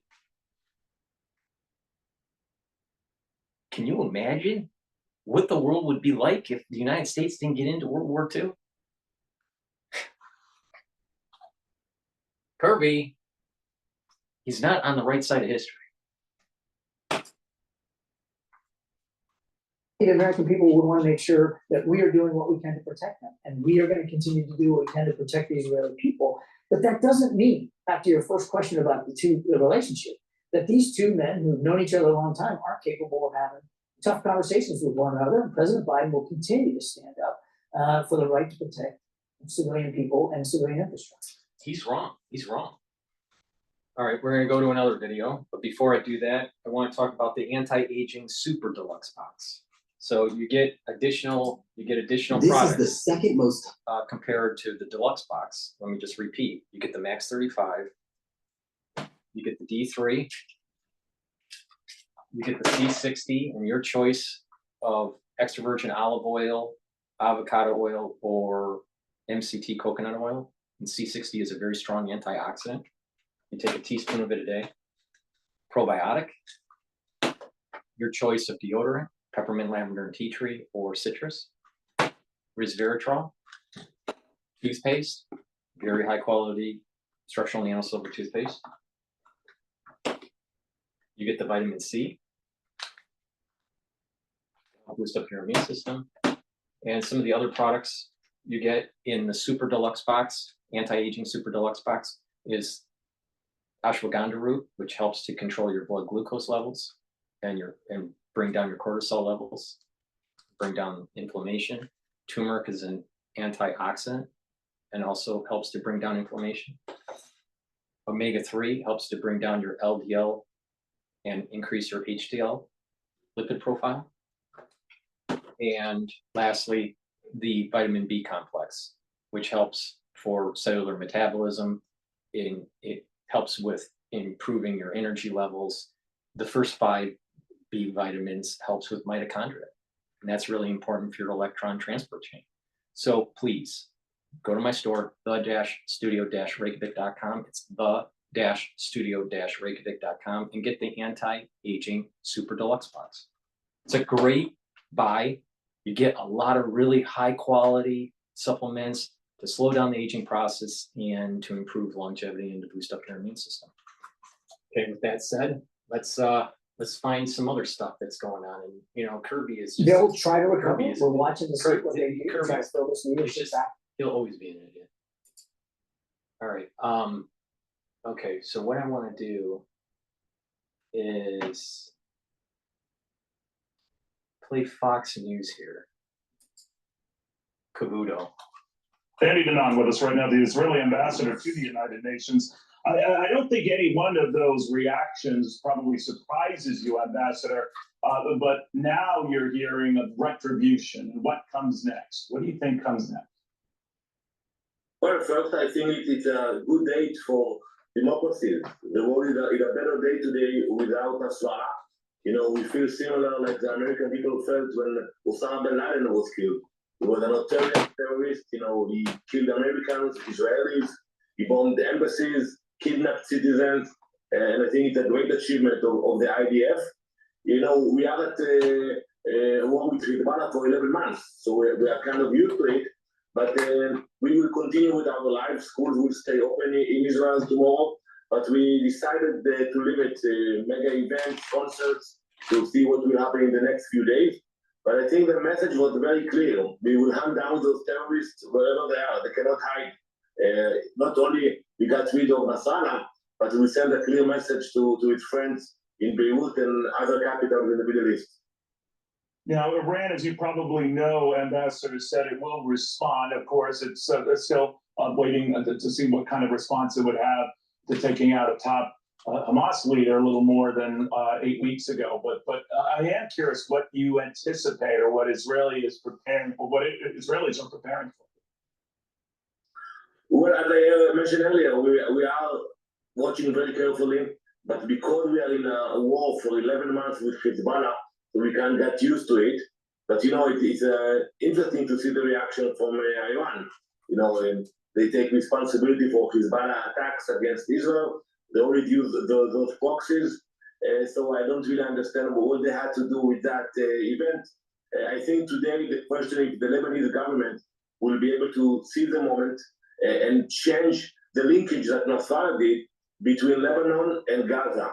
Basically, Nasrallah said that he will continue to attack Israel, and he started on October 8th to attack Israel to show sympathy to the massacre of October 7th and to support Hamas. I think today there is an opening for the Lebanese government, the Lebanese people, to realize that we don't have to go for a full war. We can de-escalate the situation. They have to make sure that Hezbollah is not dragging them to that war. All right, Ambassador, I know you can't share certain information. I well understand that, but we are learning that the Israelis did not share any of this information about these counterattacks on Hezbollah positions in southern Lebanon, just as it has in some of the other attacks, presumably on top Hamas and Hezbollah officials all over the region, if Israel was behind those. Is that true? Is this Israel doing all of this on its own without checking at the White House, checking in with the White House, sharing with the White House? Well, I will be general, not about a specific event. I will tell you that, Israel is a sovereign country. We take our own decisions by the government, by the cabinet, and that's how democracy works. We speak with our allies, we consult with them, but at the end of the day, I don't think that our allies actually want us to call and ask for their permission. It doesn't work that way. They know in general that we're going to hand down the terrorists, the leaders, that we will find them. And I think, we killed another terrorist, Akil, who killed hundreds of Marines, soldiers back in the 80s. And same with Nasrallah, he killed many Americans. So we're fighting the same bad guys. We don't have to coordinate each and every action we take, but in general, we share the same enemies and the same values. We do know as well, sir, that Prime Minister Benjamin Netanyahu has arrived back in Israel, left New York early yesterday, on the developments that just, of course, transpired over the last few hours. I am curious about this idea of a widening war, or Israel preparing for a widening war. You've got the Houthi rebels that are continuing to attack Israeli and Western positions, U.S. commerce along and outside of that area. Remember what the Rebbe said. And you're talking about years ago, all right? I think that recording, when I was trying to say it in English, it was done in the 80s, all right? So maybe even 70s. Maybe some of this speech was part of the 70s speech, but either way, decades ago. And he was talking about seven fronts. So he was saying, you have the UN problem that's dragging their feet, and they're not really solving the problem, and they're always going to tell Israel to ceasefire. right? And that there's a seven fronts that you have to take care of and get it done. All right. We're seeing this play out. If Israel got the job done in the 70s or the 60s, we wouldn't have this problem. But the United States was worried about oil.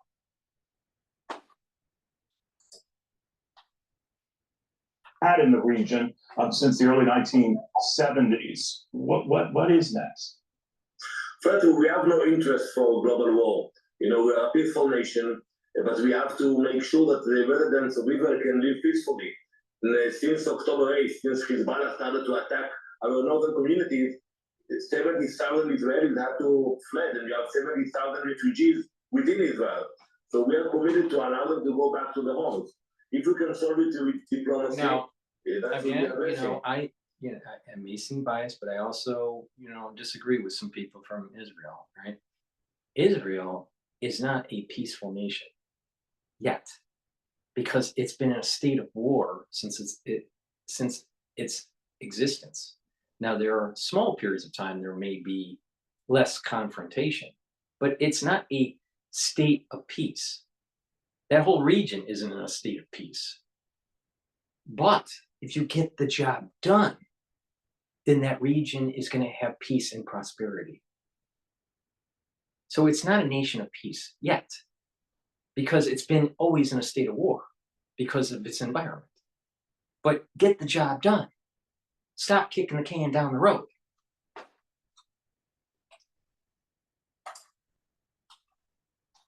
No, it's very simple. It will require for Hezbollah to stop targeting Israel and for the Hezbollah terrorists to move north to the Litani River, exactly like Security Council Resolution 1701 decided in 2006. And everybody is saying that's what will happen at the end. The question is whether we're going to have to push back ourselves, or the Lebanese government and international diplomacy will provide them the way or the channel to take the right decision. Ambassador, thank you very much. There's been crazy hours for you, days, weeks, almost a year now since the now the thing is that when you're talking about our diplomats that came from Yale or Harvard or Georgetown or wherever, do you really think that they have higher intelligence than what the Rebbe had? You really think our diplomats, or the ones that are working on the UN, have a higher intelligence and know-how of solving this problem than the Rebbe? Probably not. Especially when Einstein meets the Rebbe and says that, and Einstein said that the Rebbe was smarter than he was. All right? Come on.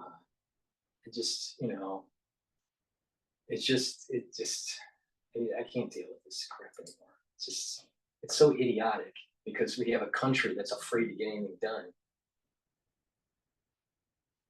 All right, so now let's play France 24. Let's see what happens. This was published 2 hours ago.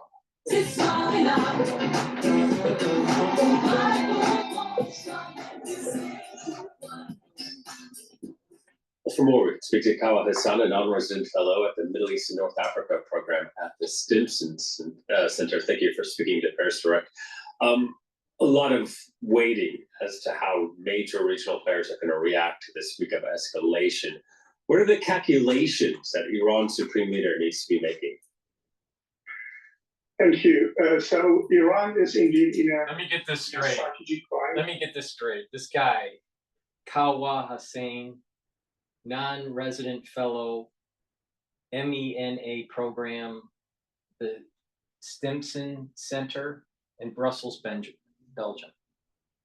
Okay? Do you think that what he's going to say, I haven't seen this video yet. Do you really think that what he's going to say is any more profound and more insightful than what I played that was said in the 70s and in the 80s by the Rebbe from New York? Really. I mean, people are not paying attention. This is why I said these policy wonks, they're going to fuck everything up. They're going to fuck it all up because they fuck everything up all the time. Iran is facing probably its most consequential strategic dilemma since the establishment of the Islamic Republic, for the simple reason that they have to react. But what kind of reaction and how and when, of course, that is the dilemma for the Iranian leadership, for the supreme leader. If they respond too strongly and on October 2nd, the shofar is going to blow. All right. When it blows, Satan is silenced, and there's going to be a blessing on the Jewish people, and it's going to be the soul root of Jacob, and there's going to be a curse on the soul root of Esau. It's going to get a lot fucking worse in the Middle East, a lot fucking worse. All right. These people are stupid. If you've been paying attention to me, there's going to be some major things that are going to start developing in the next 12 months. And it's not going to be good for the ones that are negative Esau. in a way that that invites a massive Israeli, but also maybe Western U.S. reaction, that could be devastating for the regime. And if they don't, or if they respond lightly, then that will further weaken the credibility of the Iranian regime in the region, particularly among the constituencies of the so-called axis of resistance, because the credibility of Iran and the Islamic Republic has really taken a big hit. And Israel literally, once again, has called Iran's bluff. So how they would react, that is really difficult to predict. So all eyes on Tehran, in the coming hours, days, and weeks. Yeah, and how much pressure domestically to react? Iran's head of the judiciary saying, we have a right under international law to retaliate. How common is that sentiment in Iran? Well, I think among the core constituencies of the regime, in the regime itself, but also the popular base of the regime, I think definitely there are calls for a harsh response, particularly from the side of the hardliners. I'm not sure whether that sentiment is shared throughout the society. Khamenei vows to avenge Nasrallah. All right? Now let's think about that for a second. The Iranian theocrat is gonna revenge the death of a terrorist that led Hezbollah.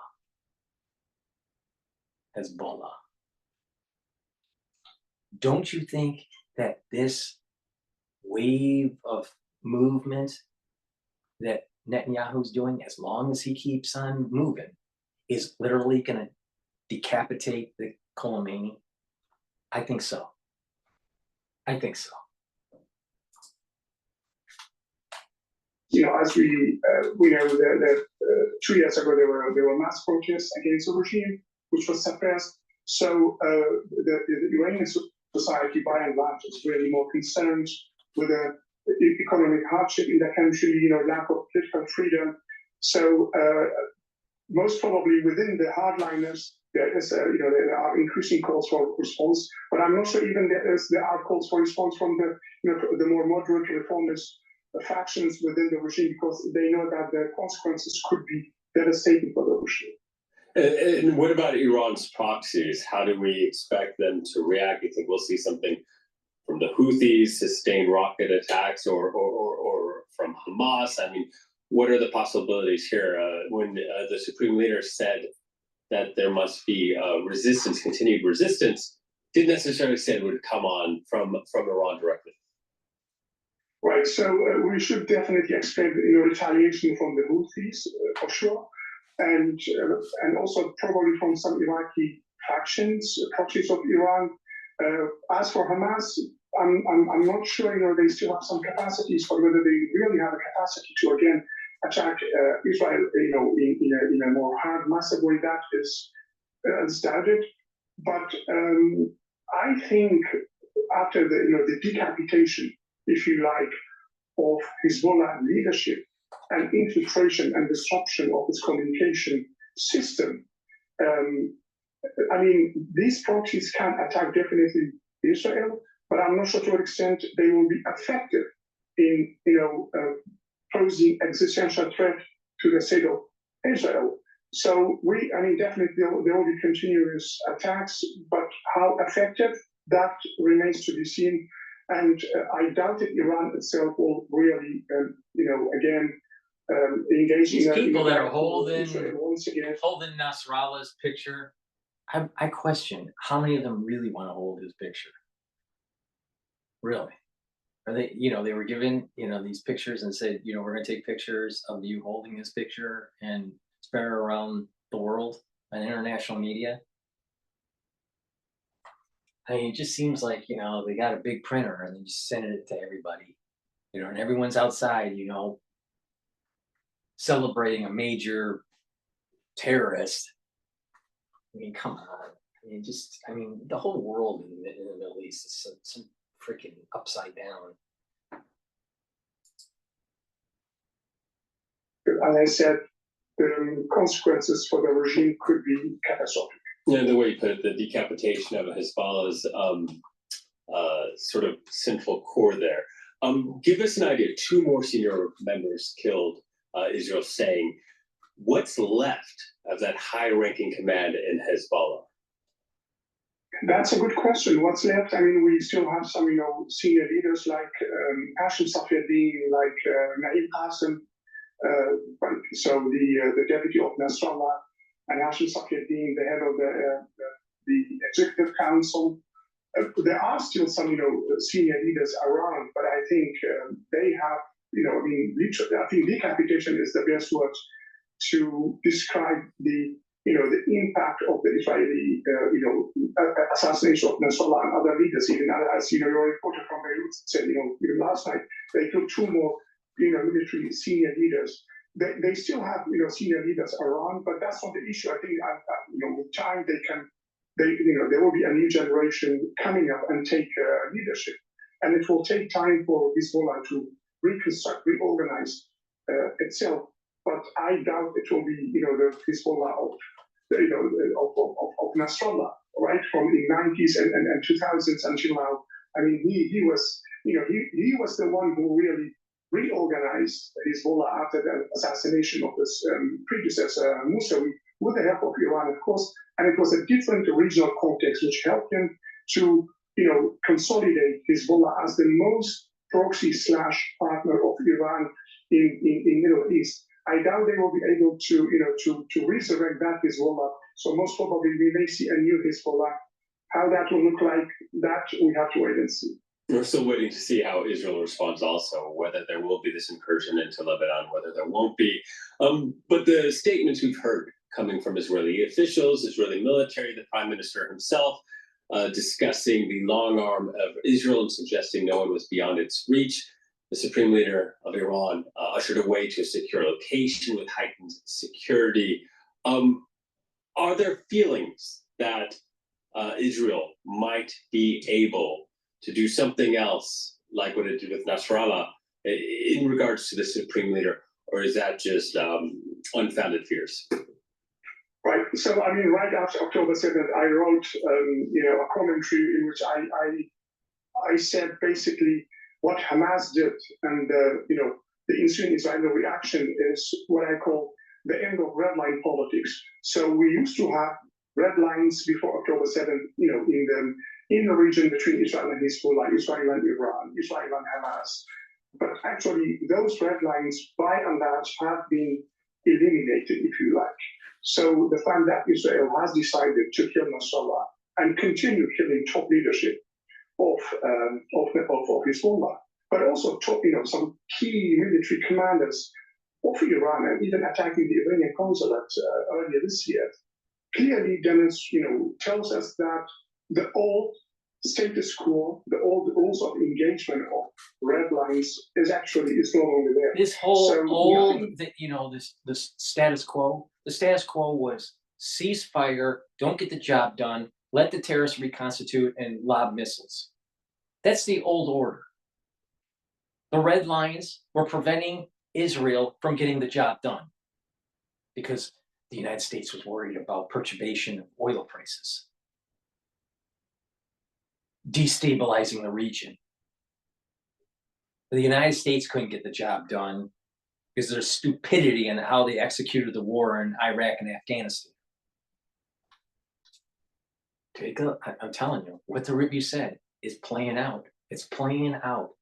If you sit there and be honest with yourself and listen to what he said, what he was warning in the 60s, in the 70s, and in the 80s, it's all playing out now. And you got these talking heads that are only kicking the can down the road. Just to cut you off on that point, sorry to interrupt. In a world where there are no more red lines, is there still a place for diplomacy? No. There are always space for diplomacy, and the fact that Iran doesn't want a regional war is actually this is what I'm talking about. This whole diplomatic mission tries to trick you, even though that you may have good intentions. It's to trick you because the Satan needs to keep this thing entangled, and we're in strife. Satan cannot allow for this to be solved, because if it's solved, he dies.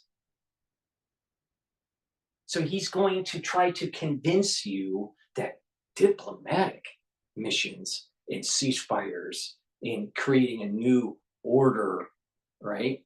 Where there's peace and prosperity. But they'll let the terrorists still reconstitute. They'll still let Iran go nuclear. Not that, no. That causes much more problems down the road. Satan's trying to convince you to go into this direction. Just get the job done. Get the job done. And there's peace and prosperity around the world. And if you're not fearful, it'll happen quick. That's the thing. It will happen quick. This might not be a protracted war. This may actually end very quickly. If Israel's not fearful and just get the job done. Why? Because God is going to allow it to happen. See, when you're fearful, God comes in and says, "Oh, no, you can't do that. Oh, I'm going to help your enemies. Don't be fearful. Just get the job done. Things are going to be fast. It's going to be solved fast." These diplomats, they think that they can talk their way out. Even though they unconditionally support Israel, they don't want a regional war. Regional countries, they don't want a regional war. So there is still space for diplomacy. But what is needed is a political vision and political will, particularly from the side of the US and other powers, also China, others, and regional countries, really should put pressure. First, they should put pressure on Israel to reach a ceasefire with Hamas, and hostages being released. Because at the end of the day, the past 3-4 days, we have been all consumed by the impact of the assassination of Nasrallah, and rightly so. But the root cause of the problem in the Middle East is the Palestinian issue. As long as that is not resolved, violence only breeds violence. So at the end of the day, what is needed, there is always a space for diplomacy. And as we speak, there might be all kind of negotiations behind the scenes, which is a good, which is a good sign. But entanglement what is needed for the region is a settlement, if not an agreement where Palestinians get justice and statehood, and Israelis get the security they want to. So that is at the end of the day, what I think, what all diplomatic, all powers, regional, international, should work towards. Kawa, thank you very much for your time. Kawa Hassan joining us. Where it is that the Lebanese are scared shitless now. Hezbollah is scared shitless, and Iran's worried that this is going to escalate towards them. That's what's happening. And they're trying to get the diplomatic community, on their side to try to slow down and prevent Netanyahu from moving forward. But again, what the Rebbe said was, don't listen to the international community, because what's going to happen is it's going to be worse down the road in years to come. All right, I'm going to be now discussing the anti-aging structural nano silver box. So you get the Max 35, you get the structural nano silver gel, the structural nano silver toothpaste, you get a very high quality structural nano silver soap, and you get to pick out of the 5 varieties. The one that I have here is the lemongrass, but there's charcoal tea tree, peppermint, a couple others.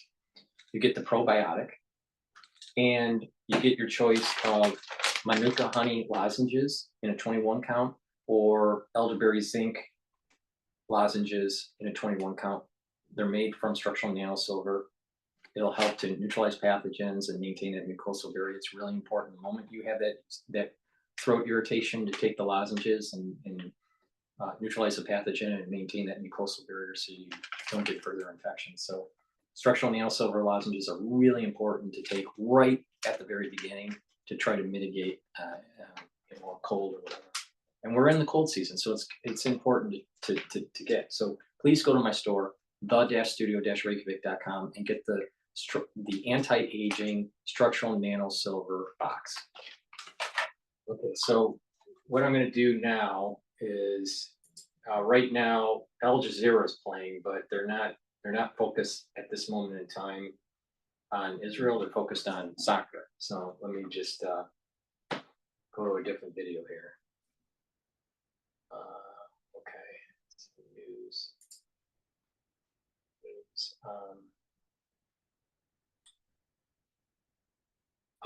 Yeah, well, that's one day ago. Let's see what, no, I think I played that already. Vengeance.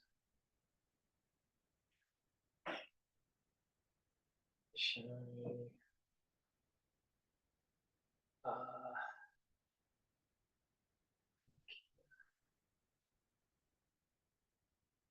I'm trying to find some there's a lot of Harris popping up in the news feed here. Oh, I'm gonna switch a little bit here. CNN did something on Mitt Romney. I think it's kind of important to just cursory kind of go through. It takes 5 seconds to skip the video and also 5 seconds to save a life. Let me tell you how. The recent conflict has left In a stunning new interview in The Atlantic, we find Senator Mitt Romney bracing for another Trump presidency. In the new afterword of the book, Romney, A Reckoning, the author McKay Coppins writes, Romney knew that he was likely to appear on any enemy's list kept by the former president, and he privately mused to friends that it might be time for him and his wife to consider moving abroad. Joining me now is McKay Coppins, a former Republican presidential candidate, says he may need to move abroad if Trump, it's always orange man bad. You see how Satan's working with the entanglement, to create strife. All right. Orange man bad. He can't do anything right. No. But let's, dive into the details here.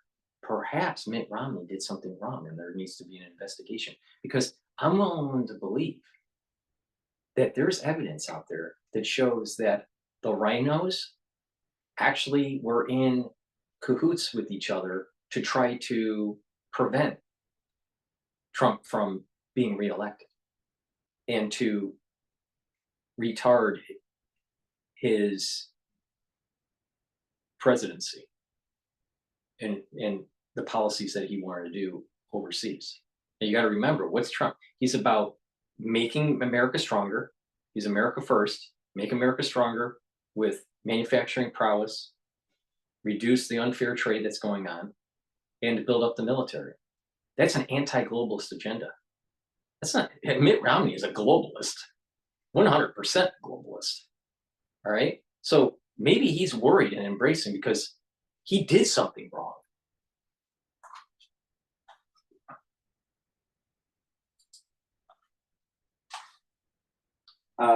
Because he might be prosecuted or his family might be prosecuted. How tongue-in-cheek is it? Yeah, I mean, I should say up front that this is not something that Mitt Romney. But it's okay to do lawfare on Donald Trump. Can't do lawfare on Mitt Romney because he's a globalist. you know, for this book, I talked to him for 2 years. We talked about a lot of stuff. He was usually very candid with me. When I came to him to interview him for this new afterward in the paperback, I asked him because I had heard from people in his circle that he was really worried about what a Trump reelection would be for him and his family. And I asked him about it, and he didn't want to go there at first. And I think it's in part because he didn't want to set himself up as a martyr. I think he also has understandable security concerns about talking about this stuff too much in public. But once I did get him talking, it was clear that he had thought through the ramifications of a president being reelected. Because he was put into office, use the office to try to stop Trump. I'm telling you. And Mitt Romney knows that would be on that enemies list. He's worried about protecting his family. As he said, you know, I have 25. You know the thing is, what it is, you had lawfare that went after Trump because he's an anti-globalist and wanted to shake up the system and make America stronger and protect our constitutional rights. But then you got these journalists that were trying to, you know, say Orange Man bad, and they're all saying they're worried. Well, they were in cahoots with saying that the fake dossier from the Clintons was real. You know, it was a real Russian thing, right? The media and the rhinos were pushing this, you know, Russian collusion fakery to try to convince the American public that Orange Man is bad. The rhinos and the mainstream media said that Hunter Biden's laptop was Russian disinformation. You know, the reality of the situation is the national security state knows that they did something wrong. And now, hopefully, if Trump gets into office, he goes after them and prosecutes them for interfering in elections, because that's exactly what the FBI did.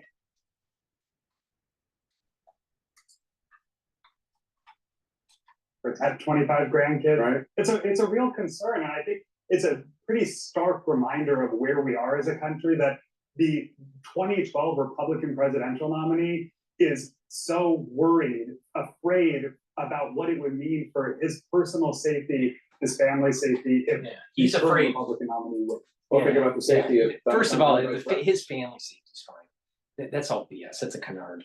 But the thing is that, you know, Mitt Romney can't have lawfare, but it's okay to do lawfare on Trump.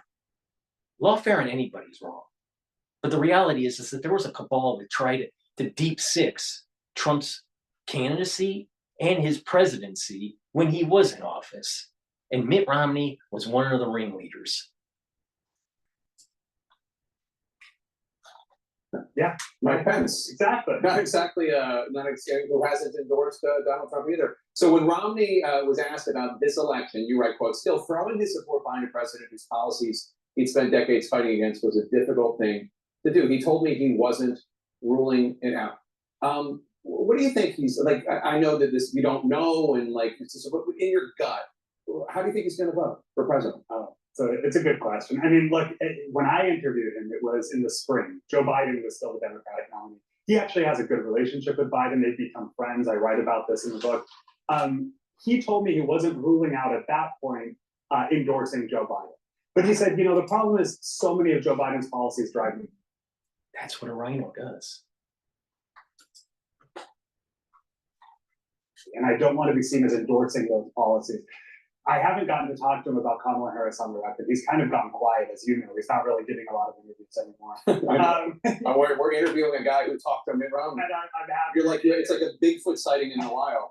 I think that if I was, the last two elections, he's written his wife's name in on the ballot. Is it possible that he votes for the Democrat? I think it's possible. I don't know if we would hear about it publicly. But he also believes, and I think this is important context, he does not think his endorsement would make a difference. He thinks he has so alienated the Republican voters out there that his decision to endorse Kamala Harris would make no meaningful difference. I don't know that that's true. I mean, I wouldn't tell them what to do one way or the other, but I mean, Dick Cheney and Liz Cheney have endorsed Kamala Harris essentially, and you can argue they're farther to the right and neither one of them is in office, and Mitt Romney is. You know, one question that I have, and I think I'm going to do some more reporting on this, is whether Mitt Romney or other Republicans like him have heard from the Harris camp. You know, my impression is that he has not, at least, you know, months ago when we talked, that the Democratic campaign wasn't knocking down his door asking for an endorsement. Maybe that's changed, and I'll look into it, but I would be curious if Kamala Harris would welcome that endorsement. That's interesting. So Romney says in this afterward that he is looking forward to a post-Trump era. Who leads that party? Who leads the post? Let's assume, just for the sake of argument, and I'm not saying I think this is what's going to happen. Let's say Donald Trump loses and actually decides to go softly into that goodness. Mm-hmm. Who leads the Republican Party after that? No, I don't think we have any idea. The question that people like Mitt Romney have is, does the fever break, to use an overused cliche in Washington these days, when Trump finally... I think Rand Paul is officially an independent, but I would love to see Rand Paul run for as a Republican. Another star that I think is in the Republican Party is Jim Jordan. These days, Obama was talking about that's the fever breaking right. because of Mitt Romney. That's right, the Tea Party, yeah. But look, I think that Mitt Romney is hopeful that if Trump goes away, a lot of the kind of personality cult stuff in the Republican Party will go away. That a lot of the outrageous defenses of everything that Trump does and says, that will at least go away. But the Republican Party is also ideologically transformed under Trump. Yeah, they like tariffs now. That's right. It's more isolationist. Yeah. It's more nationalistic. It's more populist. They're not very concerned about the size and scope of government anymore. That's the stuff that brought Mitt Romney to the Republican Party. Right. And, you know, I think that he and Republicans like him are going to have a hard time if that ideological transformation stays in place after. I mean, maybe Cheney and Romney and the others can form a new conservative party. I think Mitt Romney would be very interested. All right. Let me tell you about the anti-aging skin health beginner's box. You get collagen, all right? You get a big scooper here. You take a scooper a day and you mix it with milk. You can mix it with food. I've mixed it with milk. I've mixed it with hummus. You can mix it with water. It's up to you. It has a great amino acid profile here, right, for this container. And you would take this every day to help improve your skin. In addition, you get vitamin C. Vitamin C cross-links with collagen. Drink it with filtered water, 32 to 64 ounces throughout the day, all right, to build up that dermal layer so there's more elasticity, it's healthier looking. Then topically, you would put the structural nanosilver gel on your skin every day. A great way to do this for skin improvement is to put it on your skin, including your face, right before you go to bed, and then exfoliate when you wake up in the morning. You'll notice that your skin is clear and your skin's tighter, all right? That's the beginner's box, the anti-aging skin health beginner's box. Now, in the advanced box, you also get everything, like I said, you get the collagen, the gel, and the vitamin C, but you get two other items. You get the resveratrol that helps to get rid of senescent cells. It's also an antioxidant. All right, that's important because when you get rid of senescent cells, then you're able to get those tissues a little bit healthier because the adult stem cells will rejuvenate and create new cells. All right, so this is improving your basal layer of your skin. And that's important because the basal layer is where new skin cells start to form. And then also taking the C60, take a teaspoon of it a day to improve that basal layer. How that works is that this will soak up those free radicals in that basal layer. And then what will happen is that your mitochondria in those cells will improve. So you'll have more energy, and just the whole area of that basal layer on your skin will improve. And so what happens is that now the adult stem cells in that basal layer that's regenerating new skin cells are going to start becoming healthier and moving up to the surface of your skin. We have about 7 layers of skin, all right? And the higher up you go, closer to the surface of your skin, the more keratin, all right? So C60 improves the lower part of your skin, the basal layer. So with C60, take a teaspoon of it a day. It's a very strong antioxidant, soaks up those free radicals. There's going to be a lot of free radicals because of sun damage and and just exposure to chemicals and toxins and stuff that your skin is touching daily, right? So there's going to be free radicals that are created in your skin, right? And it's important to soak those up. So take the teaspoon of C60 every day. You have your choice of extra virgin olive oil, MCT coconut oil, or avocado oil in the 2-ounce bottle. So you get some very powerful supplements for skincare. Do that every day, and you'll notice after about a month, big improvements in your skin, right? So go to the store, the-studio-reykjavik.com, get the anti-aging skin health beginner's box or the advanced box. Please go to the store, the-studio-reykjavik.com. All right, so now what I want to do is see what else is going on with. All right, this is Pompeo. He just spoke at Fox News just now. This is Israel. This is the heart of Israel, Judea and Samaria. Joining us now, former Secretary of State Mike Pompeo. Secretary, good to have you with us. What do you make of what the senator had to say about the fact that the Biden-Harris administration has been full-throated and unequivocal in supporting Israel? Well, good morning, Shannon. Look, Senator Coon is a nice man, but he's just living in a fantasy world. The most important people who make the determination about whether America is providing enough support, frankly, are the Iranians, Hamas, and Hezbollah. And they have felt free to fire missiles into Israel, kill 1,200 Israelis, continuing to hold Americans hostage. We don't even talk about that anymore. They're still hostages held by the Iranian regime in Gaza today. Instead of talking about a ceasefire, which is what Secretary Austin spoke about, what Secretary Blinken speaks about, we should be saying plain and clear, finish the job. Nasrallah would be alive today if the Biden administration ceasefire had gone into effect. The entire Hezbollah leadership would be alive today if the Israelis had agreed to the ceasefire that Hamas had demanded and that the Iranians had demanded and the United States had supported. Make no mistake about it. We know history. We know the history from 1967. We know the history from 1973. There is only one thing that will protect Israel and make the Middle East more prosperous. I swear some people are listening to me. I wonder who.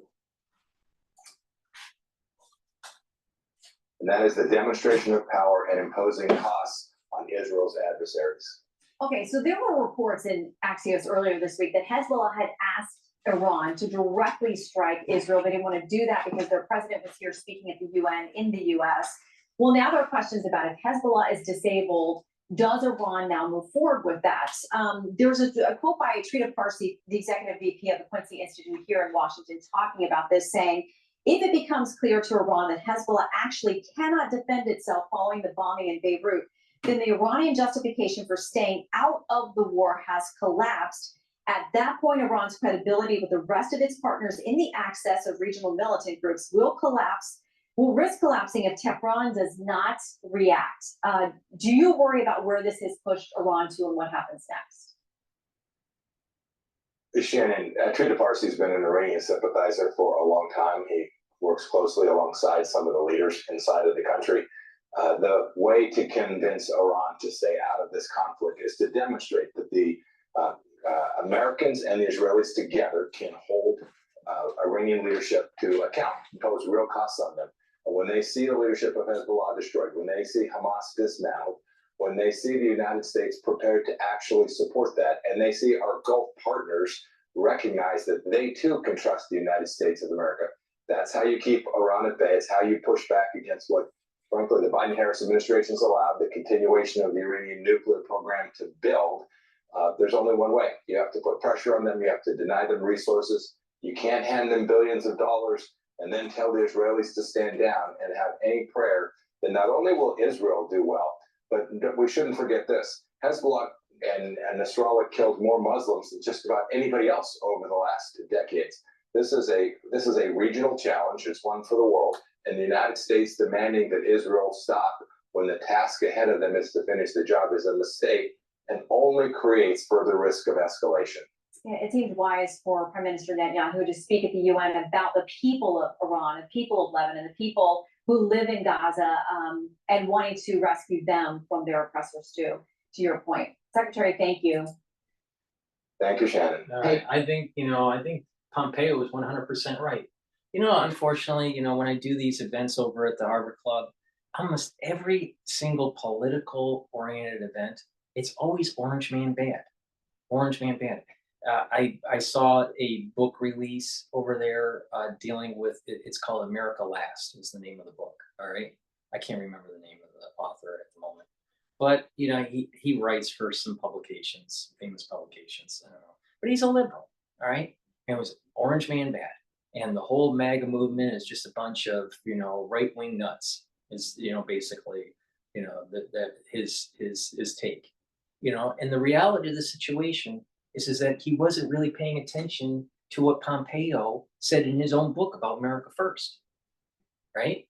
America First is about making sure that we maintain our hegemonic power, our military prowess, and our manufacturing base, right? But the ultra liberal wants to erode that. And guess what? How does it get eroded?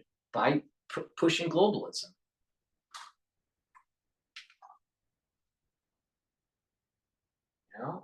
So it's okay. So let's drop into Al Jazeera here. They're starting to talk about what's going on in Israel wave of attacks.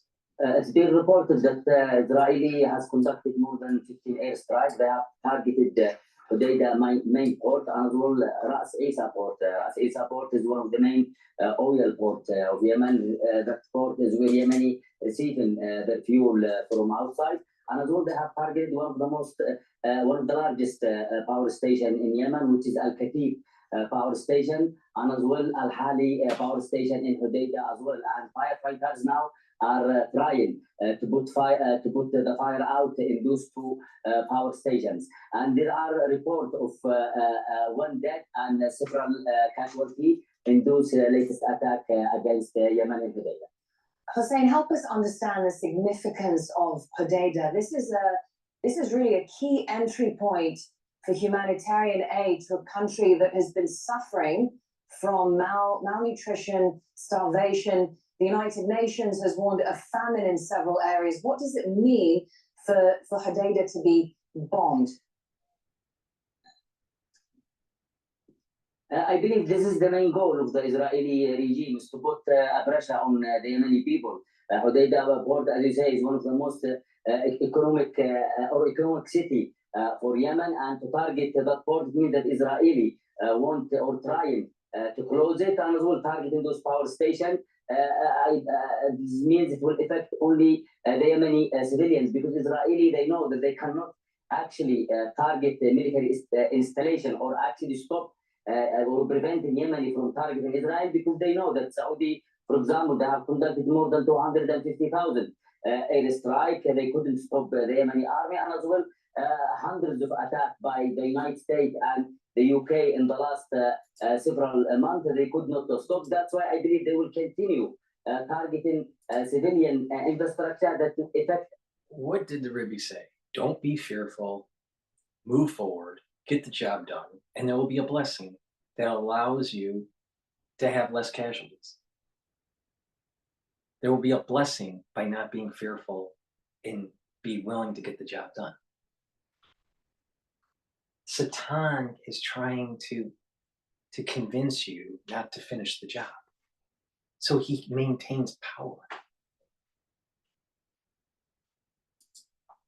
We're seeing Satan speak to us in these events. Yemenis, but as well, I want to mention that Muhammad Abdul Salam, the spokesperson of Ansarullah, also known the Houthi, he said that those attacks actually will not stop or prevent or obstruct Yemeni from attacking the Zionist state of Israel, or from keeping or continuing to support the people of Lebanon as well the people of Palestine. And so tell us what the Houthis might do next. He has to read a piece of I paper. think, or I believe that it could be one of now the main target for Yemeni army is to target Israeli port and as well to target Israeli offshore gas platform, because if they do so, this means it will actually affect and damage the Israeli regime. Now remember, Yemen is not really peaceful with the Saudis. Now you can see on how Ishmael can align with Jacob.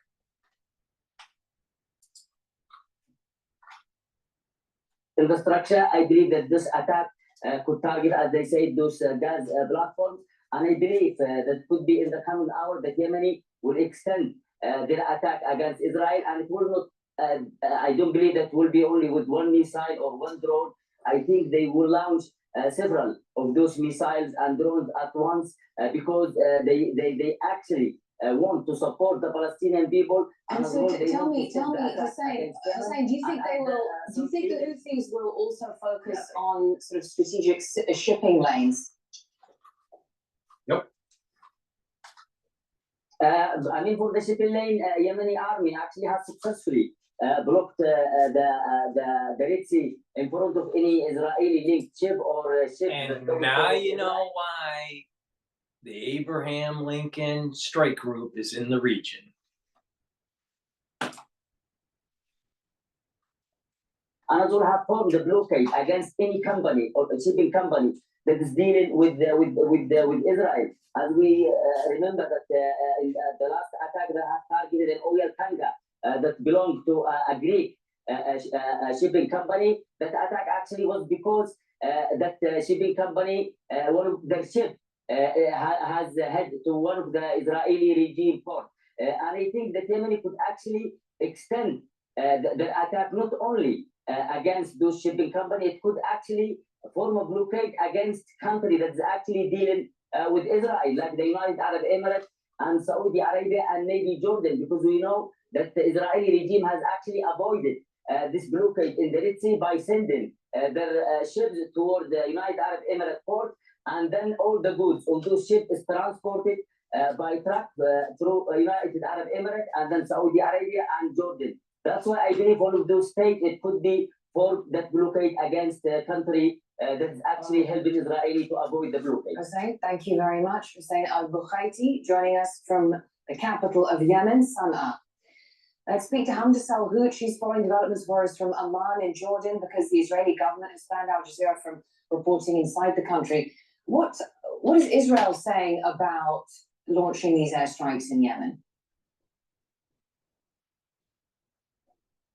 Well, the Israeli military has released quite an extensive statement saying that this was a significant operation that included army fighter jets along with intelligence aircrafts and refuelers, saying that they struck multiple targets in the port, saying that they were used for Houthi military activities. The Israelis say that this is in direct response to the several different missiles that have been launched by the Houthis in Yemen towards Israeli territory. In the last month, you're looking at least 3 surface-to-surface missiles that have been launched that were intercepted by the Israeli military. Now, the Israeli Defense Minister Yoav Gallant has just released a statement along with a photo of him observing the strikes in the Kiryat, that's Israel's defense ministry in Tel Aviv, saying that no place is too far for Israel to strike. But it's important to note this is not the first time we've seen Israeli strikes in Yemen. Previously, we saw them back in July after the Houthis had sent a drone nearly 2,000 kilometers from Yemen to Tel Aviv, and it was actually able to bypass all air defenses and detonate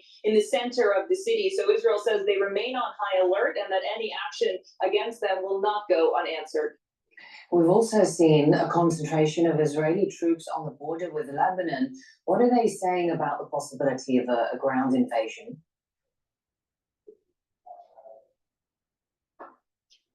Well, Well, there's been a lot circling about this looming ground offensive into Lebanese territory, but nonetheless, Israel says that all options are on the table, that it's something that they would actually consider, even given the fact that more than 1 million Lebanese people have now been displaced as a result of Israeli bombardment in Lebanon. Israel has allocated a lot of military resources toward the border, including reserve brigades, as well as armored vehicles and tanks and other types of military equipment.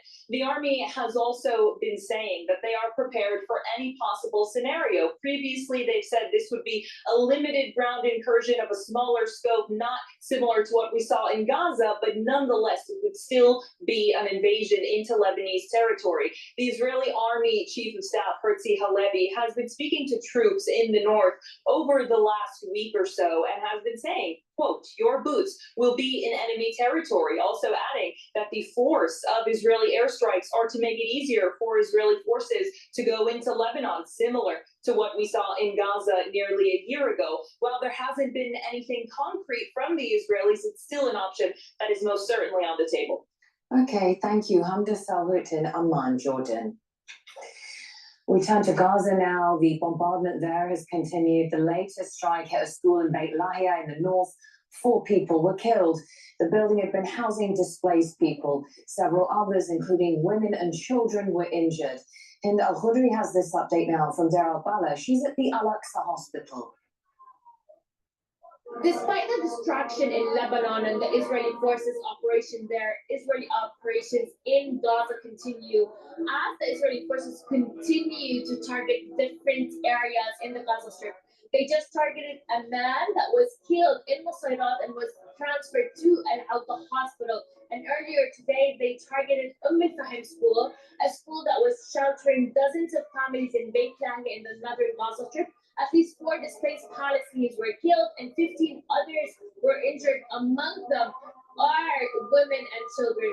Now, this is not the first school that has been targeted since the beginning of the war. Let's talk about September. At least 10 schools have been targeted this month, where at least 80 other Palestinians were killed in those attacks. Now, as the operation in Lebanon continues, Palestinians are also stressed and traumatized about what they're seeing, because it's more of a year now. They're seeing this, they're living it, and not only that, they do not believe that the war is still ongoing, and they're going to mark the first year of this war in the next couple of days. Hind Al-Khudri, Al-Aqsa Hospital, Gaza, Palestine. You're with Al Jazeera, live from Doha. Still ahead.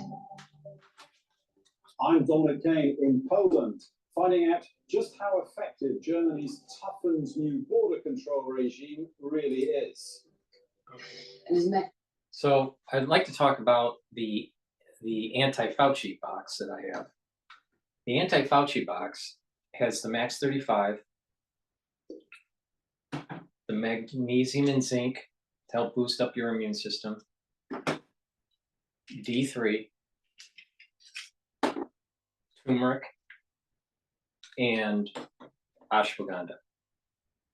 Now, the anti-Fauci advanced box has everything I just mentioned, but I add in the 2-ounce C60, and it's your choice of extra virgin olive oil, coconut oil, or avocado oil. And this is a very strong antioxidant. Now, there is the anti-Fauci deluxe box, and I have 3 additional products, and that's lignans that helps to boost up your immune system and helps with your hormonal health. It's for males and females. Digestive enzyme complex that helps to break down carbohydrates, proteins, and lipids. But what's very interesting about this is that the enzymes that are in here will help to break up glycoproteins, very important, and it is fibrinolytic to help break up clots. And omega-3, which helps with lowering your LDL, raising your HDL levels, so it's improving your cholesterol, but it also helps to prevent the red blood cells from sticking. And that's important for people that are concerned about clots. So please go to my store, get the anti-Fauci box, anti-Fauci advanced box, or the anti-Fauci deluxe box. Again, in the deluxe box, you get the Max 35, the magnesium and zinc, the D3, the turmeric and ashwagandha, your choice of C60, which is a very strong antioxidant, digestive enzyme complex to help break up those clots and digest those and break up those glycoproteins. Lignans helps to boost up your immune system, and the omega-3 to prevent the red blood cells from sticking too much, and also to bring down your LDL levels and increase your HDL levels. So please go to my store, the-studio-reykjavik.com, and get the different anti-Fauci boxes that I offer.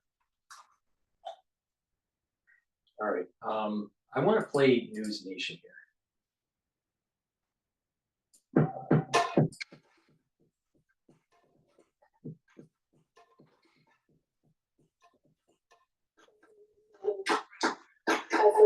Israel launching a new round of airstrikes in Lebanon today, taking out more Hezbollah commanders after the stunning assassination of Hezbollah leader Hassan Nasrallah on Friday. Nabil Koch, a member of Hezbollah's Central Council and a key military leader for the terror group, killed. Iran responding to the recent string of attacks and one of its key proxies saying the deaths of Nasrallah and other Hezbollah leaders will not go unavenged. This rhetoric amping up fears of a ground invasion of Lebanon and a greater war in the region. The U.S. State Department urging Americans to leave Lebanon due to the unpredictable nature of ongoing conflict.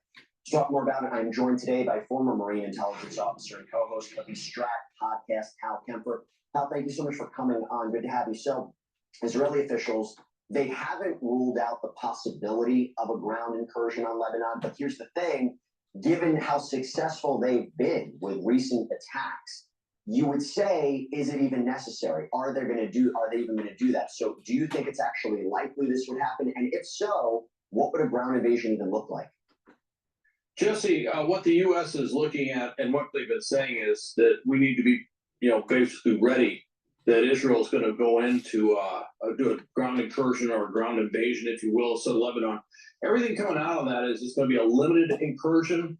It may be to enforce UN Resolution 1701, which basically Hezbollah at that time had agreed to pull its forces back north of the Litani River. Of course, they violated that immediately after that was done around 2006, 2007, and it might be to push them back. One thing to remember, they went in there in 2006. That did not go well. All right, it was not a great operation from an IDF standpoint. They've learned a lot of lessons since. What you're seeing now is the application of those lessons, that preparation of the battle space, if you will, that degradation of Hezbollah capabilities before they go in on the ground. And it's been effective, right? So in the past 24 hours, we've received reports that 2 more Hezbollah commanders have been killed. Israel effectively wiping out Hezbollah high command over the past 2 weeks. The question becomes, how effective was it, right? How degraded is Hezbollah right now? Are they going to be able to effectively rebuild? That actually is the question, is how degraded are they? You have to remember, they went away from cell phones because they didn't trust them. So they started using pagers. Well, the pagers exploded and took out a huge number. Not just the number killed wasn't that big, but the number seriously injured was rather catastrophic for them. And then, of course, they rely on the walkie-talkies, if you will. They had no radios. Those exploded. They don't have a trusted wire or fiber optic system. That they believe that was compromised a long time ago. So they can't communicate well with their commanders, if you will, across Hezbollah. And now they've taken out commanders, people in charge, who've literally been there for decades. Many of these, like Nasrallah himself, have been there since the beginning of Hezbollah. There is no smooth replacement plan because they've never been replaced. These guys have been there forever. So it has put them in command, control, communications disarray. And they have to take that into account, as does Iran have to take that into account, which is they even defend themselves. Thanks for watching. Go to joinnn.com to find News Nation on your screen. And don't forget, please go to my store, the-studio-reykjavik.com. And it's important for you to detoxify your body. I have a great product on my store. It's zeolite. It helps to remove heavy metals, toxins, chemicals, and even forever chemicals. If you've heard of the term forever chemicals, those are PFAS and PFAS and other types of chemicals. But it's in our air, in our water, in our foods that we eat, even in the clothing that we wear or the cooking wear that some people have in their kitchen. So it's important to detoxify your body from these forever chemicals, heavy metals, toxins. Now, the first thing you do is try to mitigate the exposure. That means you need to filter your water and you need to eat foods that are not exposed to these types of chemicals. So, eat organic, stop eating processed foods, stop eating out. Most of the food that is at restaurants are full of chemicals. In addition, detoxify your body by taking zeolite. Zeolite is a negatively charged molecule that will attach to positively charged heavy metals, toxins, and chemicals. You can detoxify throughout the whole year, every day, by just taking a couple drops underneath your tongue and just drink filtered water, and do that every day as a maintenance. Some people, what they do is they may only detoxify their body once or twice a year by taking a few drops and putting it under their tongue, swallowing it with filtered water, and doing that each day until they're done with the bottle. And they do that once or twice a year. It's up to you. But the type of zeolite that I have, you can take year round. So please go to my store, the-studio-reykjavik.com, and take zeolite. If you are on medication, please talk to your doctor first before taking zeolite, because you want to make sure that your dosage is adjusted as you're detoxifying your body, because zeolite might bind to your medication and lower your dosage. Please go to my store, the-studio-reykjavik.com, and get the zeolite. I also have olive leaf extract. This is a dual purpose product. It will improve your immune system and improve your cardiovascular system by bringing down inflammation, and also by improving your lipid profile by lowering your LDL levels and increasing your HDL levels. Please go to my store and get the olive leaf extract and take it every day. It's a dual purpose product.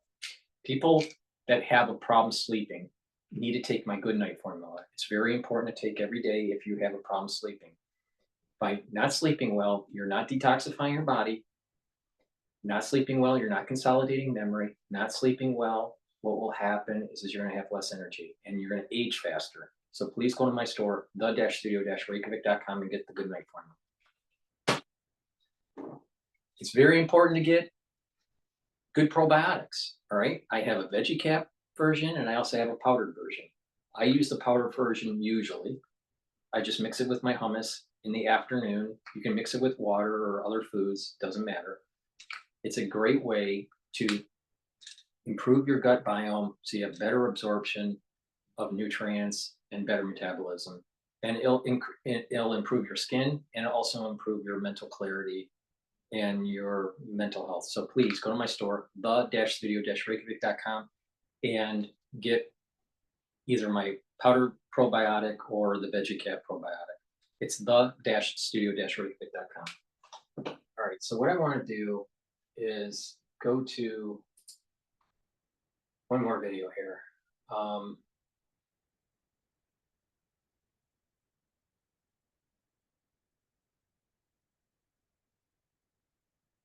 Yeah, live news.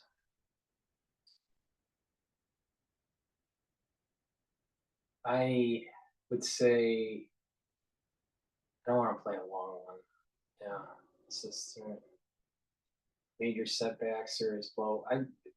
That was Keen. Well, Pompeo.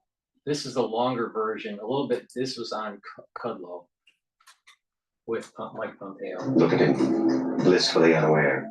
He has no idea that without deep observability from Gigamon, his hybrid cloud infrastructure is no threat will shake me, no enemy will intimidate me, and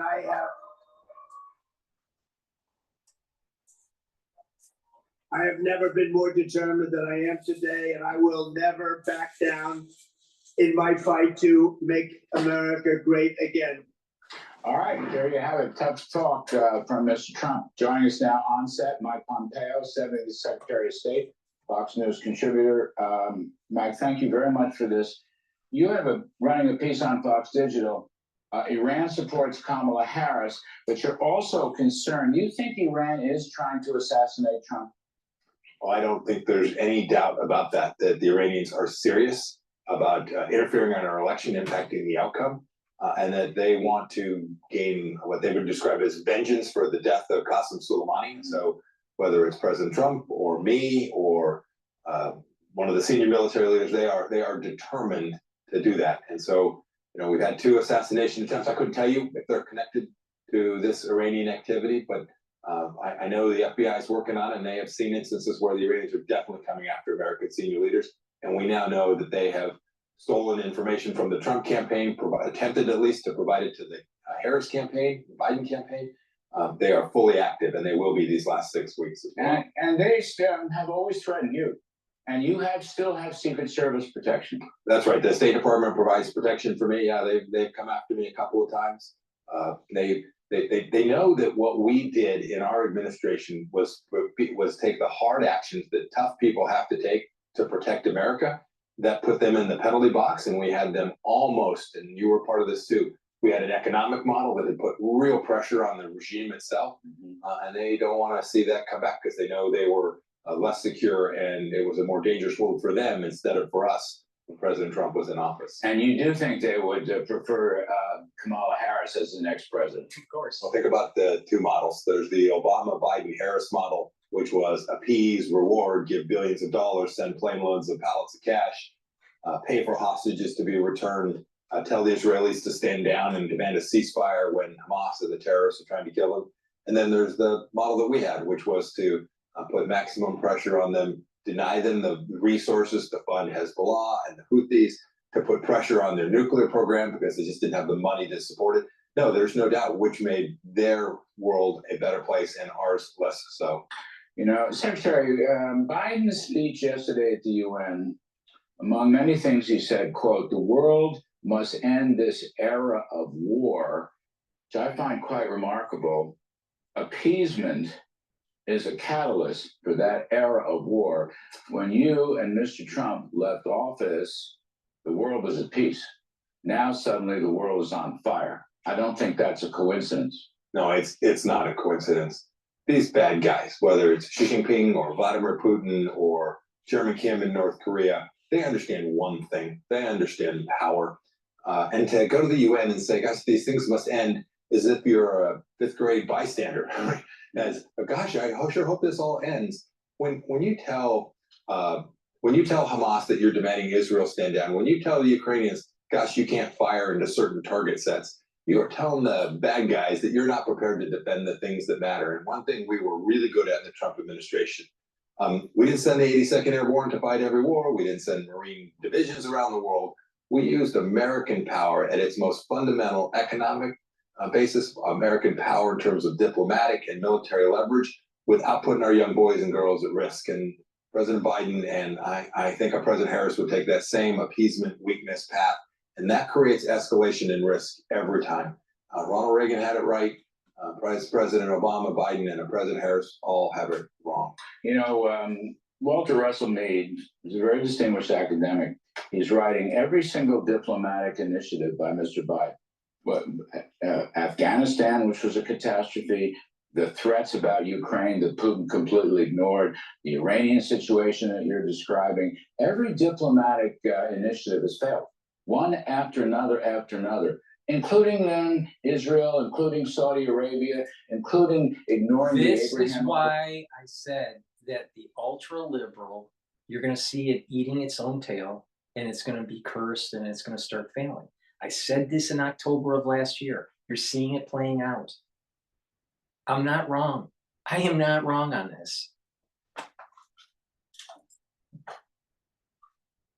When they first came into office, this is stuff that Mr. Trump and you put in place. It was right there for them, and they threw it out the window, and then look what happened. That's the damnedest thing. I read the piece that Walter Russell Mead wrote.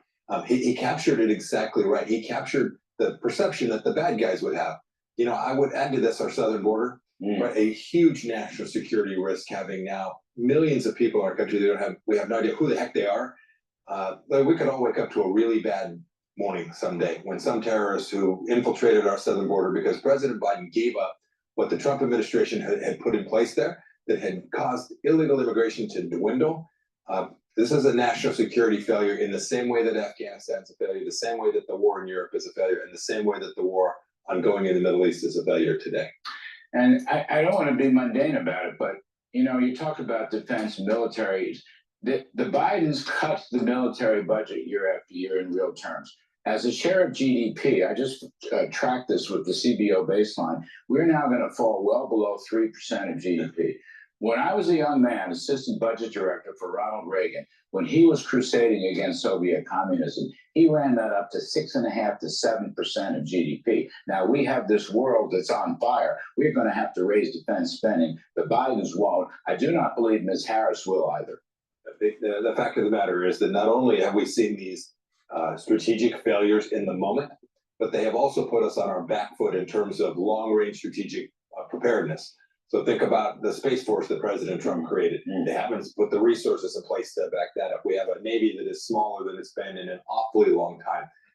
They now told our allies. This is why it's so important. This is why it's so important to be America first, and make sure that we have a manufacturing prowess to be able to execute a war if needed. On top of that, when you have manufacturing prowess, you have innovation prowess, because it's through manufacturing, building stuff, where you learn on innovation. When you outsource that, your supply chain gets innovation, and they learn new techniques and new ways of doing things. And society that outsources all that stuff starts getting dumb. Now you wonder why the average American has a 98 IQ.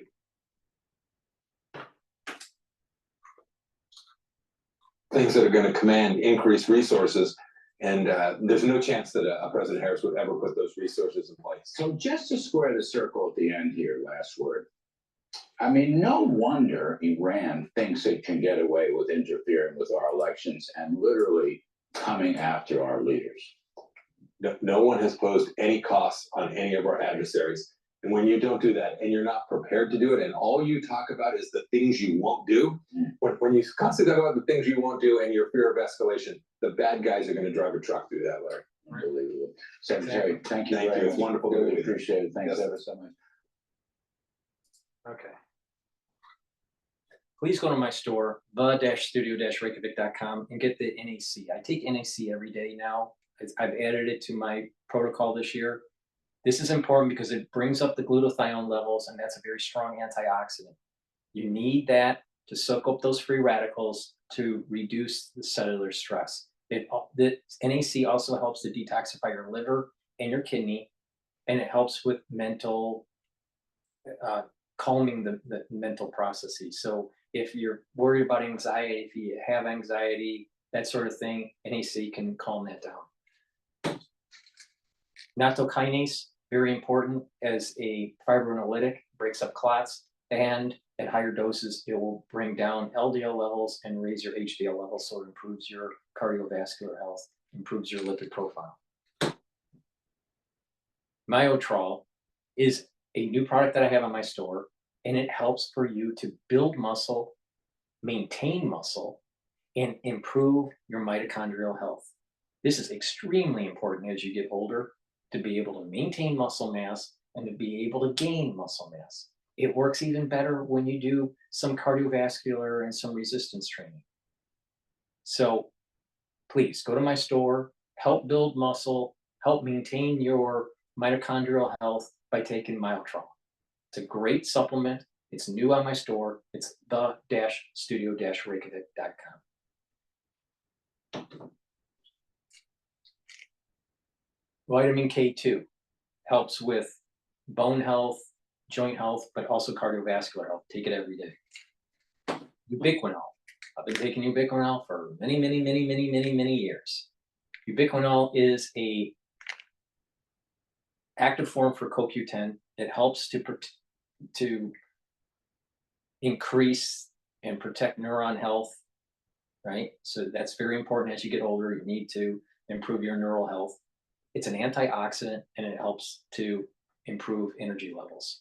It's synergistic with C60. So take ubiquinol every day. You're going to improve your mental acuity. You're going to maintain those neural networks. You're going to improve the neural health of your cells, your neural cells.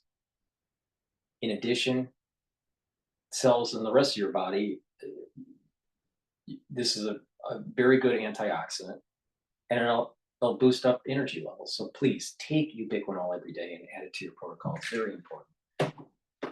NAD plus also boosts up your energy levels, but this also helps to boost up healing your DNA. Your DNA gets damaged, especially when you get older. That DNA damage accumulates and you have more DNA damage. It's harder to repair it. We have repair mechanisms for this DNA damage, but as we get older, it's harder to repair. You need supplementation to be able to supercharge that repair mechanism. So take NAD plus to increase your energy levels. NAD plus also helps with the repair mechanism for DNA, and it helps with neural health. It's synergistic with ubiquinol and C60. Please go to my store and take NAD plus every day. That's the end of the broadcast. Thank you for listening. Please go to my store, the-studio-reykjavik.com. Get the anti-aging boxes, get the anti-Fauci boxes, get the skincare boxes, get the individual supplements if you want to buy them individually. It's up to you. You get a little bit of a discount if you buy an anti-aging box. And please make sure you subscribe to all my channels. I have 4 channels on YouTube. I have Brighteon, Bitchute, and Rumble. You can be a paid member to my Patreon channel to help support my news coverage. You can also donate on my store, the-studio-reykjavik.com. On the homepage at the very bottom, you can donate through Stripe, PayPal, or buy me a coffee. I have thousands of videos for free to help you navigate through international affairs, finance. I tell you resistance points and support levels for the financial markets, so you can earn money that way. In addition, I tell you how to improve your health by slowing down aging and boosting up your immune system, right? And mitigating some of the problems you might have. Please go to my store, the-studio-reykjavik.com. Thank you for listening and have a nice day. And, oh, by the way, don't be a Biden.